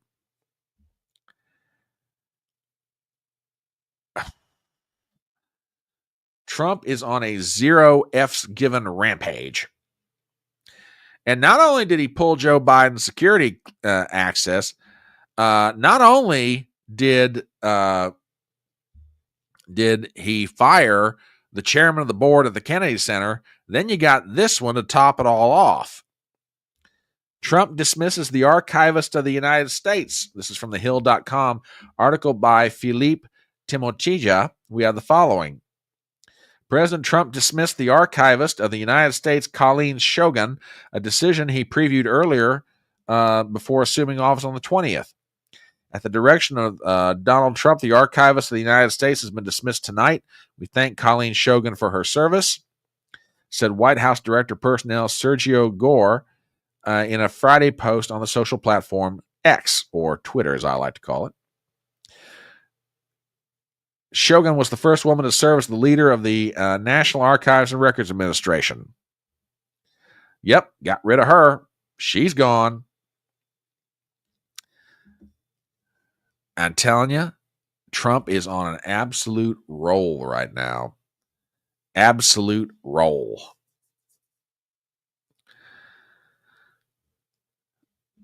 Cut billions of dollars in environmental funding. Effective immediately. What is this? Uh-oh, folks. We just got breaking news.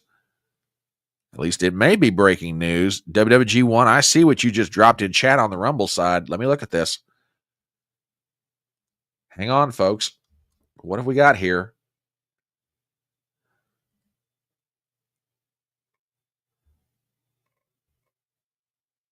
Oh, ladies and gentlemen, this is from the Washington Post. Check this out. National Institutes of Health cuts billions of dollars in biomedical funding effective immediately. The move halts a large slice of money for most universities and research institutions virtually overnight, imperiling vital research in everything from cancer to heart disease. Holy cow. Article by Dan Diamond, Caroline Johnson, and Lena Soon. The Trump administration is cutting billions of dollars in biomedical research funding, alarming academic leaders who said it would imperil their universities and medical centers, and drawing swift rebukes from Democrats who predicted dire consequences. The move, announced Friday night by the NIH, drastically cuts the NIH's funding for, quote, indirect costs related to research. These are administrative requirements, facilities, and other operations that many scientists say are essential, but some Republicans have claimed are superfluous. The United States should have the best medical research in the world, said the NIH in its announcement, and accordingly vital to ensure that as many funds as possible go toward direct scientific research rather than administrative overhead. Oh my, yeah. Folks, it's getting better and better all the time. This is crazy. Yeah, we just cut funding to the NIH. Administrative funding. Thank you, WWG1. I tell you what, the Porch Hounds and the Wingnuts are absolutely on fire this morning. And Fedora Nation, you rock. You absolutely rock. Oh, mercy. Oh, by the way, did you guys see the other day the Democrats attempting to go into the Department of Education? I got to show you guys this because you're going to love it. Watch this. They were here, they said, to provide oversight. Now, these are Democratic members, oversight over perceived threats to the Department of Education. They wanted to talk to the acting secretary. News Nation brings you right there. We pay your job. We pay you. We're members of we pay you. So what are you going to do? You're going to beat us up if we go in? I mean, you're going to, we want you to move out of the way. Get out of the way. We have oversight responsibilities. What authority can you deny members of Congress their oversight role? You don't have a business reason to be here. You do not have authority, sir. Hey, to you Democrats out there, now you're getting a taste of your own medicine. We pay your salary, says Maxine Waters. Yeah, that's what we're saying to you, Maxine. That's what we're saying to you. We pay your salary, my dear. Now you know what it's like to have the shoe on the other foot. Now you know what it was like 4 years ago on election night 2020 when we were wanting access to ballot centers and we were denied.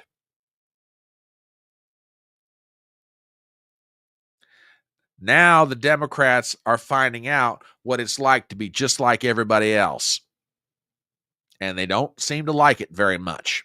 Or maybe it's better to say they don't like how they're being treated. Well, maybe they should have thought about that before they started doing this to everybody else.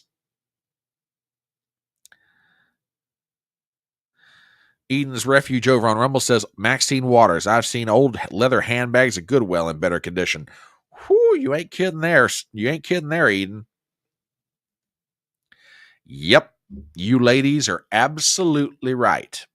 Absolutely right. Absolutely right. Crazy. Crazy indeed. Oh my gosh. It's nuts. Absolutely nuts.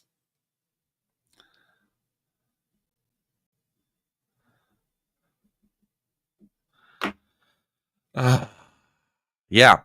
They tried to get access to the Department of Education yesterday, and that was the result. You guys want to see some more of it? Because I'm dying to. This is great. I want to see a little bit more of this. To federal buildings. We're allowed in there. So a private security contractor is blocking members of Congress. This is a public institution. So are you not aware of members of Congress who have responsibilities on? We trying to save your job.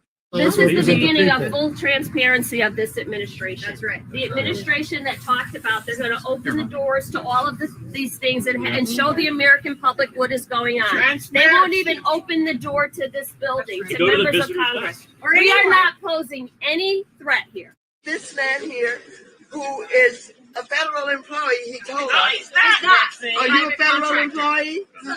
Huh? Yes. I know he was told to come out here and do this. Yes, he was told to come out here and block members of Congress from entering an all-access entrance to the Department of Education as we fight in defense of public education and students. As President Donald Trump could. Oh, this is great. This is just glorious. Yep. Now. Oh, you get no argument from me on that one, Gypsy. You get no argument from me. Zippy, you crazy old alley cat. We've been wondering where you were at this morning. TBA says one guy stood in front of the door and none of those scum suckers pushed him aside and walked inside. Lovely. Oh, yeah.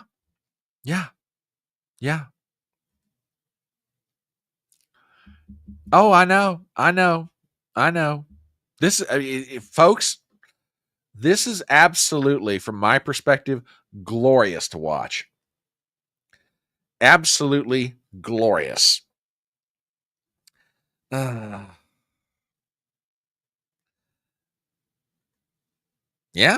kind of makes sense to me. Dem's gonna dem. Dem's gonna dem. You're probably right. Probably we will. Oh. Hold on. Got some more HodgePodge to do for you guys. You guys remember this one? You remember this? In case you don't remember, let me refresh your memory. This is from the National Prayer Service. Check this out.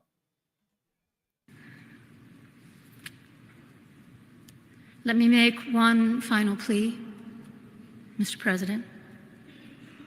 Millions have put their trust in you.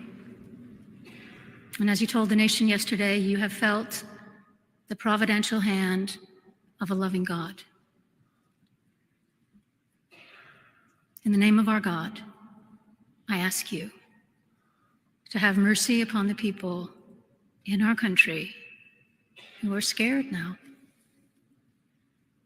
There are gay, lesbian, and transgender children in Democratic, Republican, and independent families, some who fear for their lives. And the people who pick our crops and clean our office buildings, who labor in poultry farms and meat packing plants, who wash the dishes after we eat in restaurants and work the night shifts in hospitals, they may not be citizens or have the proper documentation, but the vast majority of immigrants are not criminals. Okay, now I've got a reason for showing you guys that. That caused quite the stir, and understandably so. Well, there's kind of a reason, perhaps, maybe that the bishop was making such statements to the president. From the Post-Millennial, we've got the following article. Episcopalian bishop who attacked President Trump received $53 million in taxpayer funds. According to records, the EMM received $53 million from taxpayer funds from various government agencies to resettle 3,600 individuals in 2023. Oh, get ready, gang, because this is going to be good. In an article written by Katie Davis-Court, we have the following.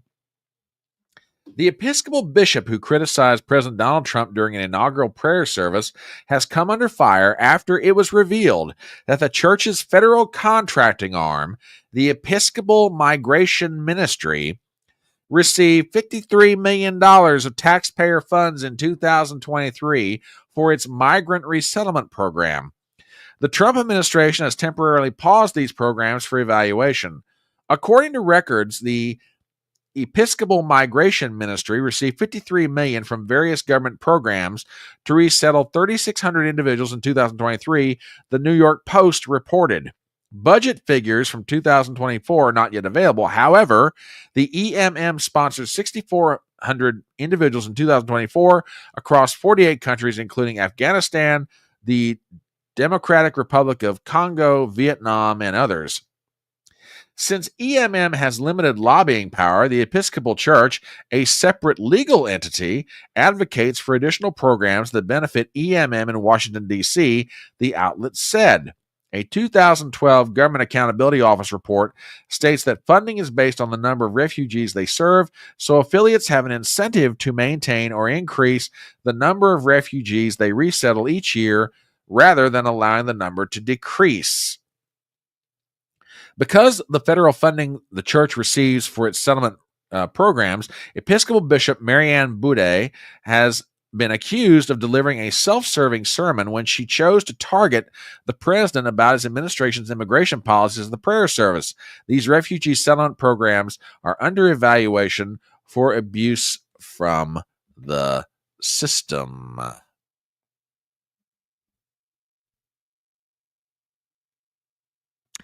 As the old song once said, ain't that a kick in the head?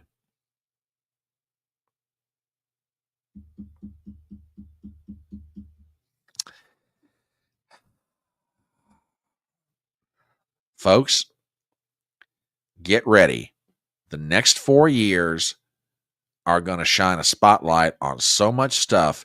You better make an investment right now in a lot of duct tape to put around your head so that it doesn't explode. To borrow one of Glenn Beck's great lines, you better wrap a lot of duct tape around your head to keep it from exploding, the stuff we're going to find out over the next 4 years. Just get ready. Just get ready. Speaking of things we're going to find out, there's an update on the investigation of the Black Hawk helicopter crash at Reagan National Airport. And again, from the Post-Millennial, we've got the following. Thought you guys might want to hear about this if you hadn't seen it already. Black Hawk's safety feature was off during midair collision with passenger plane over DCA, says report. Article by Thomas Stevenson at the Post Millennial. During the midair collision between the U.S. Black Hawk helicopter and the commercial American Airlines flight near Reagan International, a key safety system was reportedly off in the military aircraft. Senate Commerce Committee Chair Ted Cruz told reporters the Automatic Dependent Surveillance Broadcast System, the shorthand is ADS-B, permitted in military aircraft had been turned off during the crash, according to the New York Post. Quote, this was a training mission, so there's no compelling national security reason why the ADS-B to be turned off, Cruz said of the situation. ADS-B is an advanced surveillance system that is able to track other aircraft and their locations and is significantly more accurate than standard radar tracking systems. The helicopter was flying around 100 feet above the maximum limit at the time of the crash and is reportedly a half a mile off course. Since 2018, military aircraft have been able to fly with their ADS-B systems off, which was questioned in a hearing last week by Maria Cantwell, Democrat of Washington. The pilot of the helicopter was reportedly wearing night vision goggles at the time of the crash.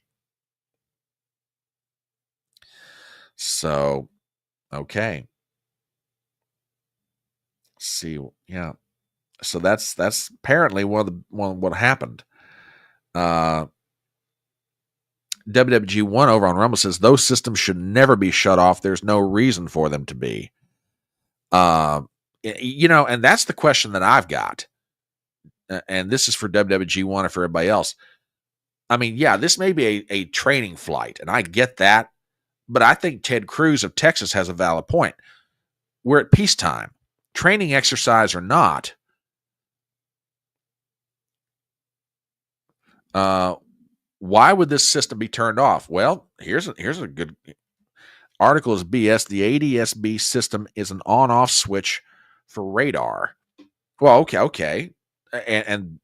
But again, I asked the question, why was it turned off? Why was it turned off? Training flight or not, you're over an airport. That thing should have been running. Okay, here's something else from small time. Not only shut off, but done so over a high traffic area. Yeah.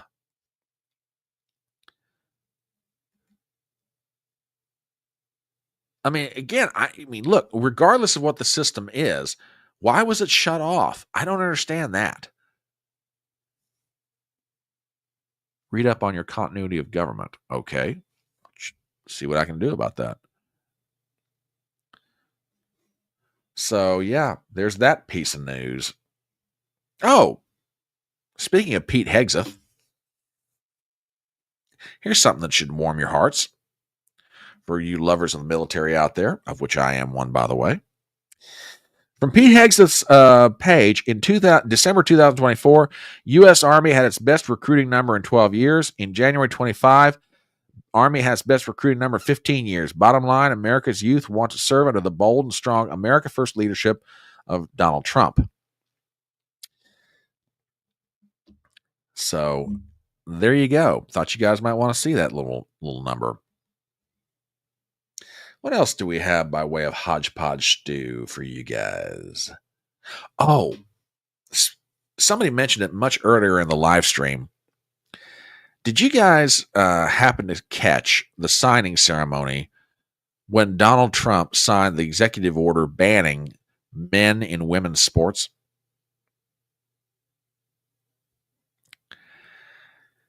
Say what you want to about Donald Trump, but that man knows how to do a public ceremony better than anybody I've ever seen. And there's not really any news to this. I just thought the way this was done was pretty cool. And I thought you guys might want to enjoy watching this. I got 2 different clips of it. Guys, I think you're going to get a kick out of this. So with that, do me a favor and check this out. You know, if you'd like to gather around me, I think I'm going to be okay. Come on. Come on.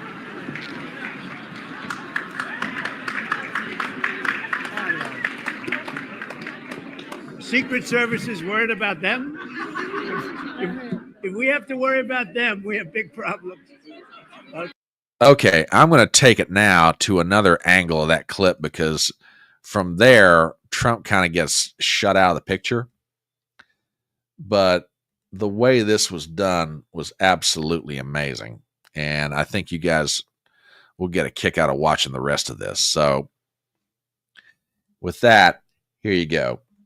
You want to do this? Watch what I do, and then I'm going to give you some pens, okay? Are you ready? What a nice picture this is, huh, Governor? You ready? We'll do a good job. Wait, let me press that. I want to make this a really good signature because this is, this is a big one, right?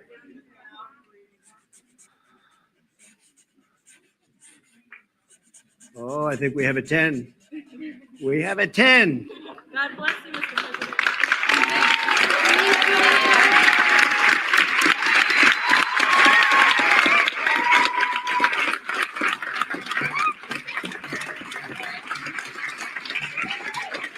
Pretty good, huh? I see that. Okay, good. Now you're going to go out and win those events, right? Nice to see you all. Nice. Great going, everybody. Nice to see you. Thank you, kids. Here. I'm sorry. I don't care what side of it you're on. That's just pretty daggone cool. And like I say, comes to that sort of thing, Trump is an undisputed master. Undisputed master. And more importantly, no little girls got sniffed. Who knew a president could do an event and not sniff a girl's hair? That's great, Lana. That's absolutely great. Yeah, I mean, that was pretty cool. Pretty cool indeed. Oh, by the way, man, I tell you what, last week was crazy for news that came out, right? Just absolutely crazy. Did you guys happen to hear or happen to see any of the unedited 60 Minutes interview that they did with Kamala Harris back during the campaign? Now, for those of you that don't know the background on this story, let me get you guys up to speed. Kamala Harris did an interview with 60 Minutes shortly after she became the Democrat nominee. I think it was in September of last year. And almost immediately, the Trump campaign, and Donald Trump in particular, started accusing CBS of doctoring the interview because he's like, man, that thing looks like it's been chopped up really bad. Well, turns out it was. We're not going to play the whole thing, but to give you an idea of the difference between the actual interview itself and what CBS did to make Kamala Harris sound reasonably intelligent, we've got like a 38-second clip here, okay? The first part of this is the actual answer that Kamala gave, and the second part is the edited answer. So if you guys want an idea of what bullet we dodged, man, check this out. But it seems that Prime Minister Netanyahu is not listening. Well, Bill, the work that we have done has resulted in a number of movements in that region by Israel that were very much prompted by or a result of many things, including our advocacy for what needs to happen in the region. But it seems now that was what actually was said. Here's what everybody saw. That Prime Minister Netanyahu is not listening. We're not going to stop pursuing what is necessary for the United States to be clear about where we stand on the need for this war to end. Now do you begin to understand why it was that Trump and his people were absolutely screaming about this? And that's just a very small, I mean, I haven't watched the whole thing yet. But I mean, look, a news organization has the right to do editing on a piece I mean, I expect that. I mean, you want to present the most polished product possible. I understand that. I get it.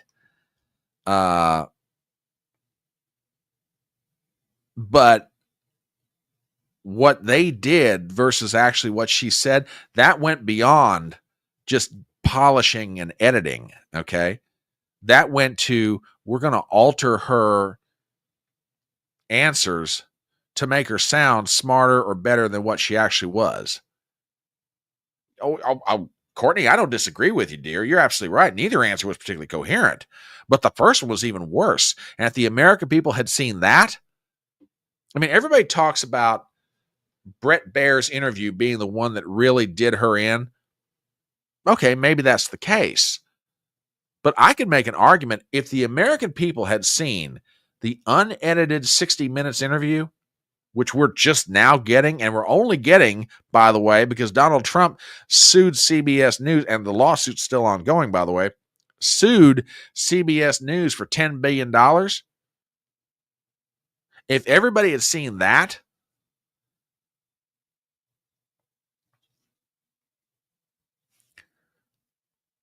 she'd have been done by September. Yeah, and this is a good point, too. They knew weeks ago that, the Kamala's team knew they were losing big time about 3 weeks before the election. Trump's people, for some reason, didn't know until about 2 weeks before. Gee, I wonder why.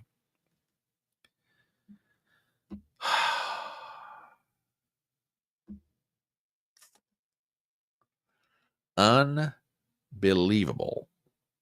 Unbelievable. Oh, by way of some news in HodgePodge stew, the conservative right's favorite Democrat, John Fetterman, got some news on him. And I almost did a video on this Thursday night to put it out for Friday morning. In the end, I decided not to do it. I had one of those nights where I just needed to chill. John Fetterman's in trouble. Now, whether it's going to hurt him long term or not, we'll wind up seeing. But the conservative right's favorite Democrat senator, John Fetterman, he's going down the totem pole, folks. Did you guys happen to see this? Fetterman has announced that he will be voting against Tulsi Gabbard and Robert Kennedy Jr. when their nominations come up for a final vote in the Senate.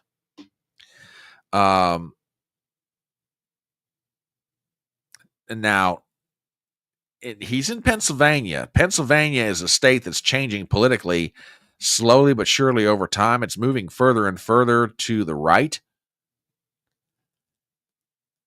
Or maybe it's better to say the elected representation in Pennsylvania is moving further and further to the... Oh, it doesn't shock me either. Doesn't necessarily shock me, but he's got a problem. And it's summed up in 2 words, Nicole Shanahan. I got an article here from the Gateway Pundit. Billionaire philanthropist Nicole Shanahan rips lazy slob John Fetterman after he says he will vote against confirmation of RFK Jr. Article by Ben Q of the Gateway Pundit, we have the following. Billionaire philanthropist and podcaster Nicole Shanahan is on the warpath. Shanahan, who was RFK Jr.'s former presidential running mate before he suspended his campaign, has ripped Pennsylvania Senator John Fetterman after he announced he would vote against the confirmation of RFK Jr. to Secretary of Health and Human Services. And the quote from Fetterman is, I've met with most of the cabinet nominees, carefully watched their confirmation hearings. After considering what is at stake, I've voted against moving forward with the confirmation of Tulsi Gabbard and John Kennedy, and will be voting no on their confirmations. After responding to the announcement, Shanahan described him as a lazy slob and mocked his insistence on wearing shorts and a hoodie while working in Congress. Fetterman toys with the idea of being a strong American man, but he's a lazy slob who can't get to the gym despite wearing gym clothes all day long, she responded. I do not expect someone who can't manage to dress themselves to make good on decisions, let alone something as important as the health of a nation.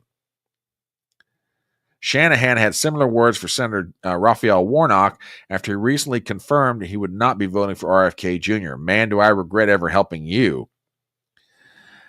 folks, I got a word of warning for some Democrats out there, particularly John Azoff, the other Democrat senator from Georgia. Look, you can, dismiss or not worry about Republican threats of coming after you, but you got a multi-billionaire former Democrat supporter in Nicole Shanahan. I wouldn't go ticking her off. Oh, I absolutely agree to this. I agree with this completely, Gypsy. When it comes to RFK Jr., she is like a mama bear. And I'm telling you right now, when this vote comes up on RFK Jr., I mean, look, Tulsi's vote is just as important. I understand. But I'm saying particularly on RFK Jr., watch out. Because if you wind up voting against RFK Jr., she's going to primary you. Forget other Republicans trying to meddle around in Democrat politics. Nicole Shanahan's going to make sure you're primaried. And John Ossoff of Georgia is up in 2026. Fetterman's up in 28. So I'm just saying. I mean, you vote against RFK Jr., you do it at your own peril. You do it at your absolute own peril. I'm telling you,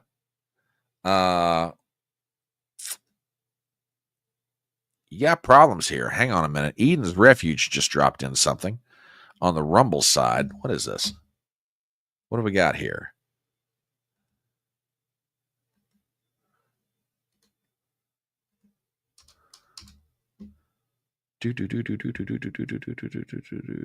Oh, this could be interesting.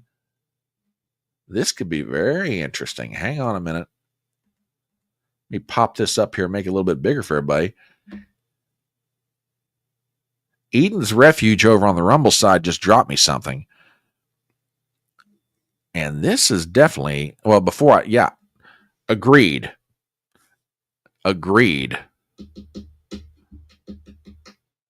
Yeah, between Scott Pressler in Pennsylvania and other places, because he's starting to expand his operations into New Jersey and other places around the country. I'm telling you right now, between Nicole Shanahan and Pressler, they could make life miserable for these Democrats. Absolutely miserable. Just got this dropped in by Eden's Refuge from the South Carolina Attorney General's office. Attorney General leads coalition of AGs investigating Anthony Fauci's COVID-19 response.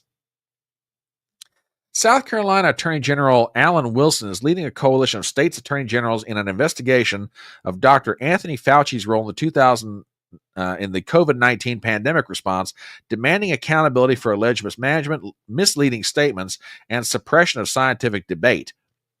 In a letter to Speaker of the House Mike Johnson and Senate Majority Leader John Thune, the attorneys general commend ongoing congressional efforts to uncover misconduct and request state-level cooperation in pursuing any violations of state law. Quote, Biden's blanket pardon of Dr. Fauci is a shameful attempt to prevent accountability, said Attorney General Wilson.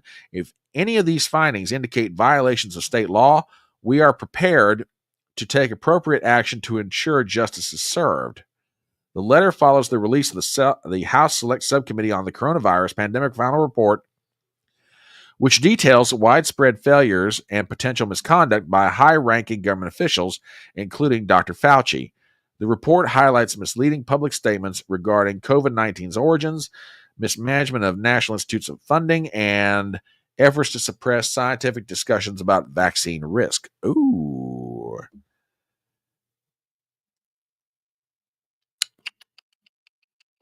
You know, if I were anybody who'd gotten a pardon from Joe Biden, I'd be very worried, because remember, that only covers federal issues. That doesn't mean the states can't come after you.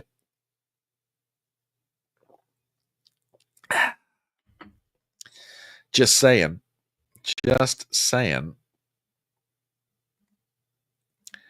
All right. One more thing. Then we're going to bring the train into the station. We have one more comment from the President of the United States. And it's worth always hearing from the president. So with that, here you go, folks. Good afternoon. After very strongly renaming the Gulf of Mexico as Gulf of America, we will be making further changes effective immediately. Europe will now be known as America Plaza East. The Panama Canal will be known as Trump America Canal of Trump. And of course, Turkey will now be known as Chicken. Why are you renaming Turkey in particular? Why are we doing it? Because we can. What are they going to do about it? Does Turkey want a beef over being called chicken? We'll call them beef. What else? Oh, also, we're going to name Hungary Thirsty. But don't worry, the prime minister there will do whatever I tell him. What is behind this policy of changing everyone's name? Because America will no longer allow people to tell us what to call them. It's like the pronouns. It's over. So what's that? Zelensky's on line 3? Put him on speaker. What else do you want? We're cutting off the aid immediately. Mr. Trump, we demand that you call our country Trump Crane. Trump Crane? Boy, I always thought of it more of a me crane than a Ukraine, but tell me more. Greater Trump Crane. Greatest Trump Crane. Deal, and we will also rename Donbass Donald Bass and retake from Russia. Deal, I love it. Sally, tell Pete Hegseth to give these Trump Cranians whatever they want. Well, there you go. Apparently we're in the renaming business. Who knew? All right. With that, we're going to bring this train into the station. I want to thank you guys so much, as always, for being here for Front Porch Brunch. We're going to be back this Monday night, 7 p.m. Eastern, for a conversation with Dr. Robin McCutcheon, economics professor at Marshall University. And on Tuesday at 7 o'clock, we're going to be talking to Vets Talking. Good friend of Mike Harlow's, and I cannot wait to get them. We've been circling around each other for a while, and we will be having Vets Talking on the Tuesday night live stream, 7 p.m. 6 o'clock Eastern, we will be back with Tracy Barkley on my channel for the Wednesday night newsroom. And I'll try and squeeze some videos in there somewhere, probably toward the end of the week if I had to guess. But anyway, got a lot of stuff coming up next week. Looking forward to you guys being a part of it. As always, thank you again for being here. If you're not a subscriber to the channel, please subscribe on YouTube and Rumble. Don't forget to follow me on Twitter. And you guys have a great rest of your weekend. As always, thank you so ever much for being here. We love you guys very much. And with that, we're going to go ahead and take it on out. And remember the words of that great American philosopher, Tom T. Hall, when he said, "It's faster horses, younger lovers, older whiskey, and more money." Have a great weekend. We'll catch up with you guys Monday night at 7.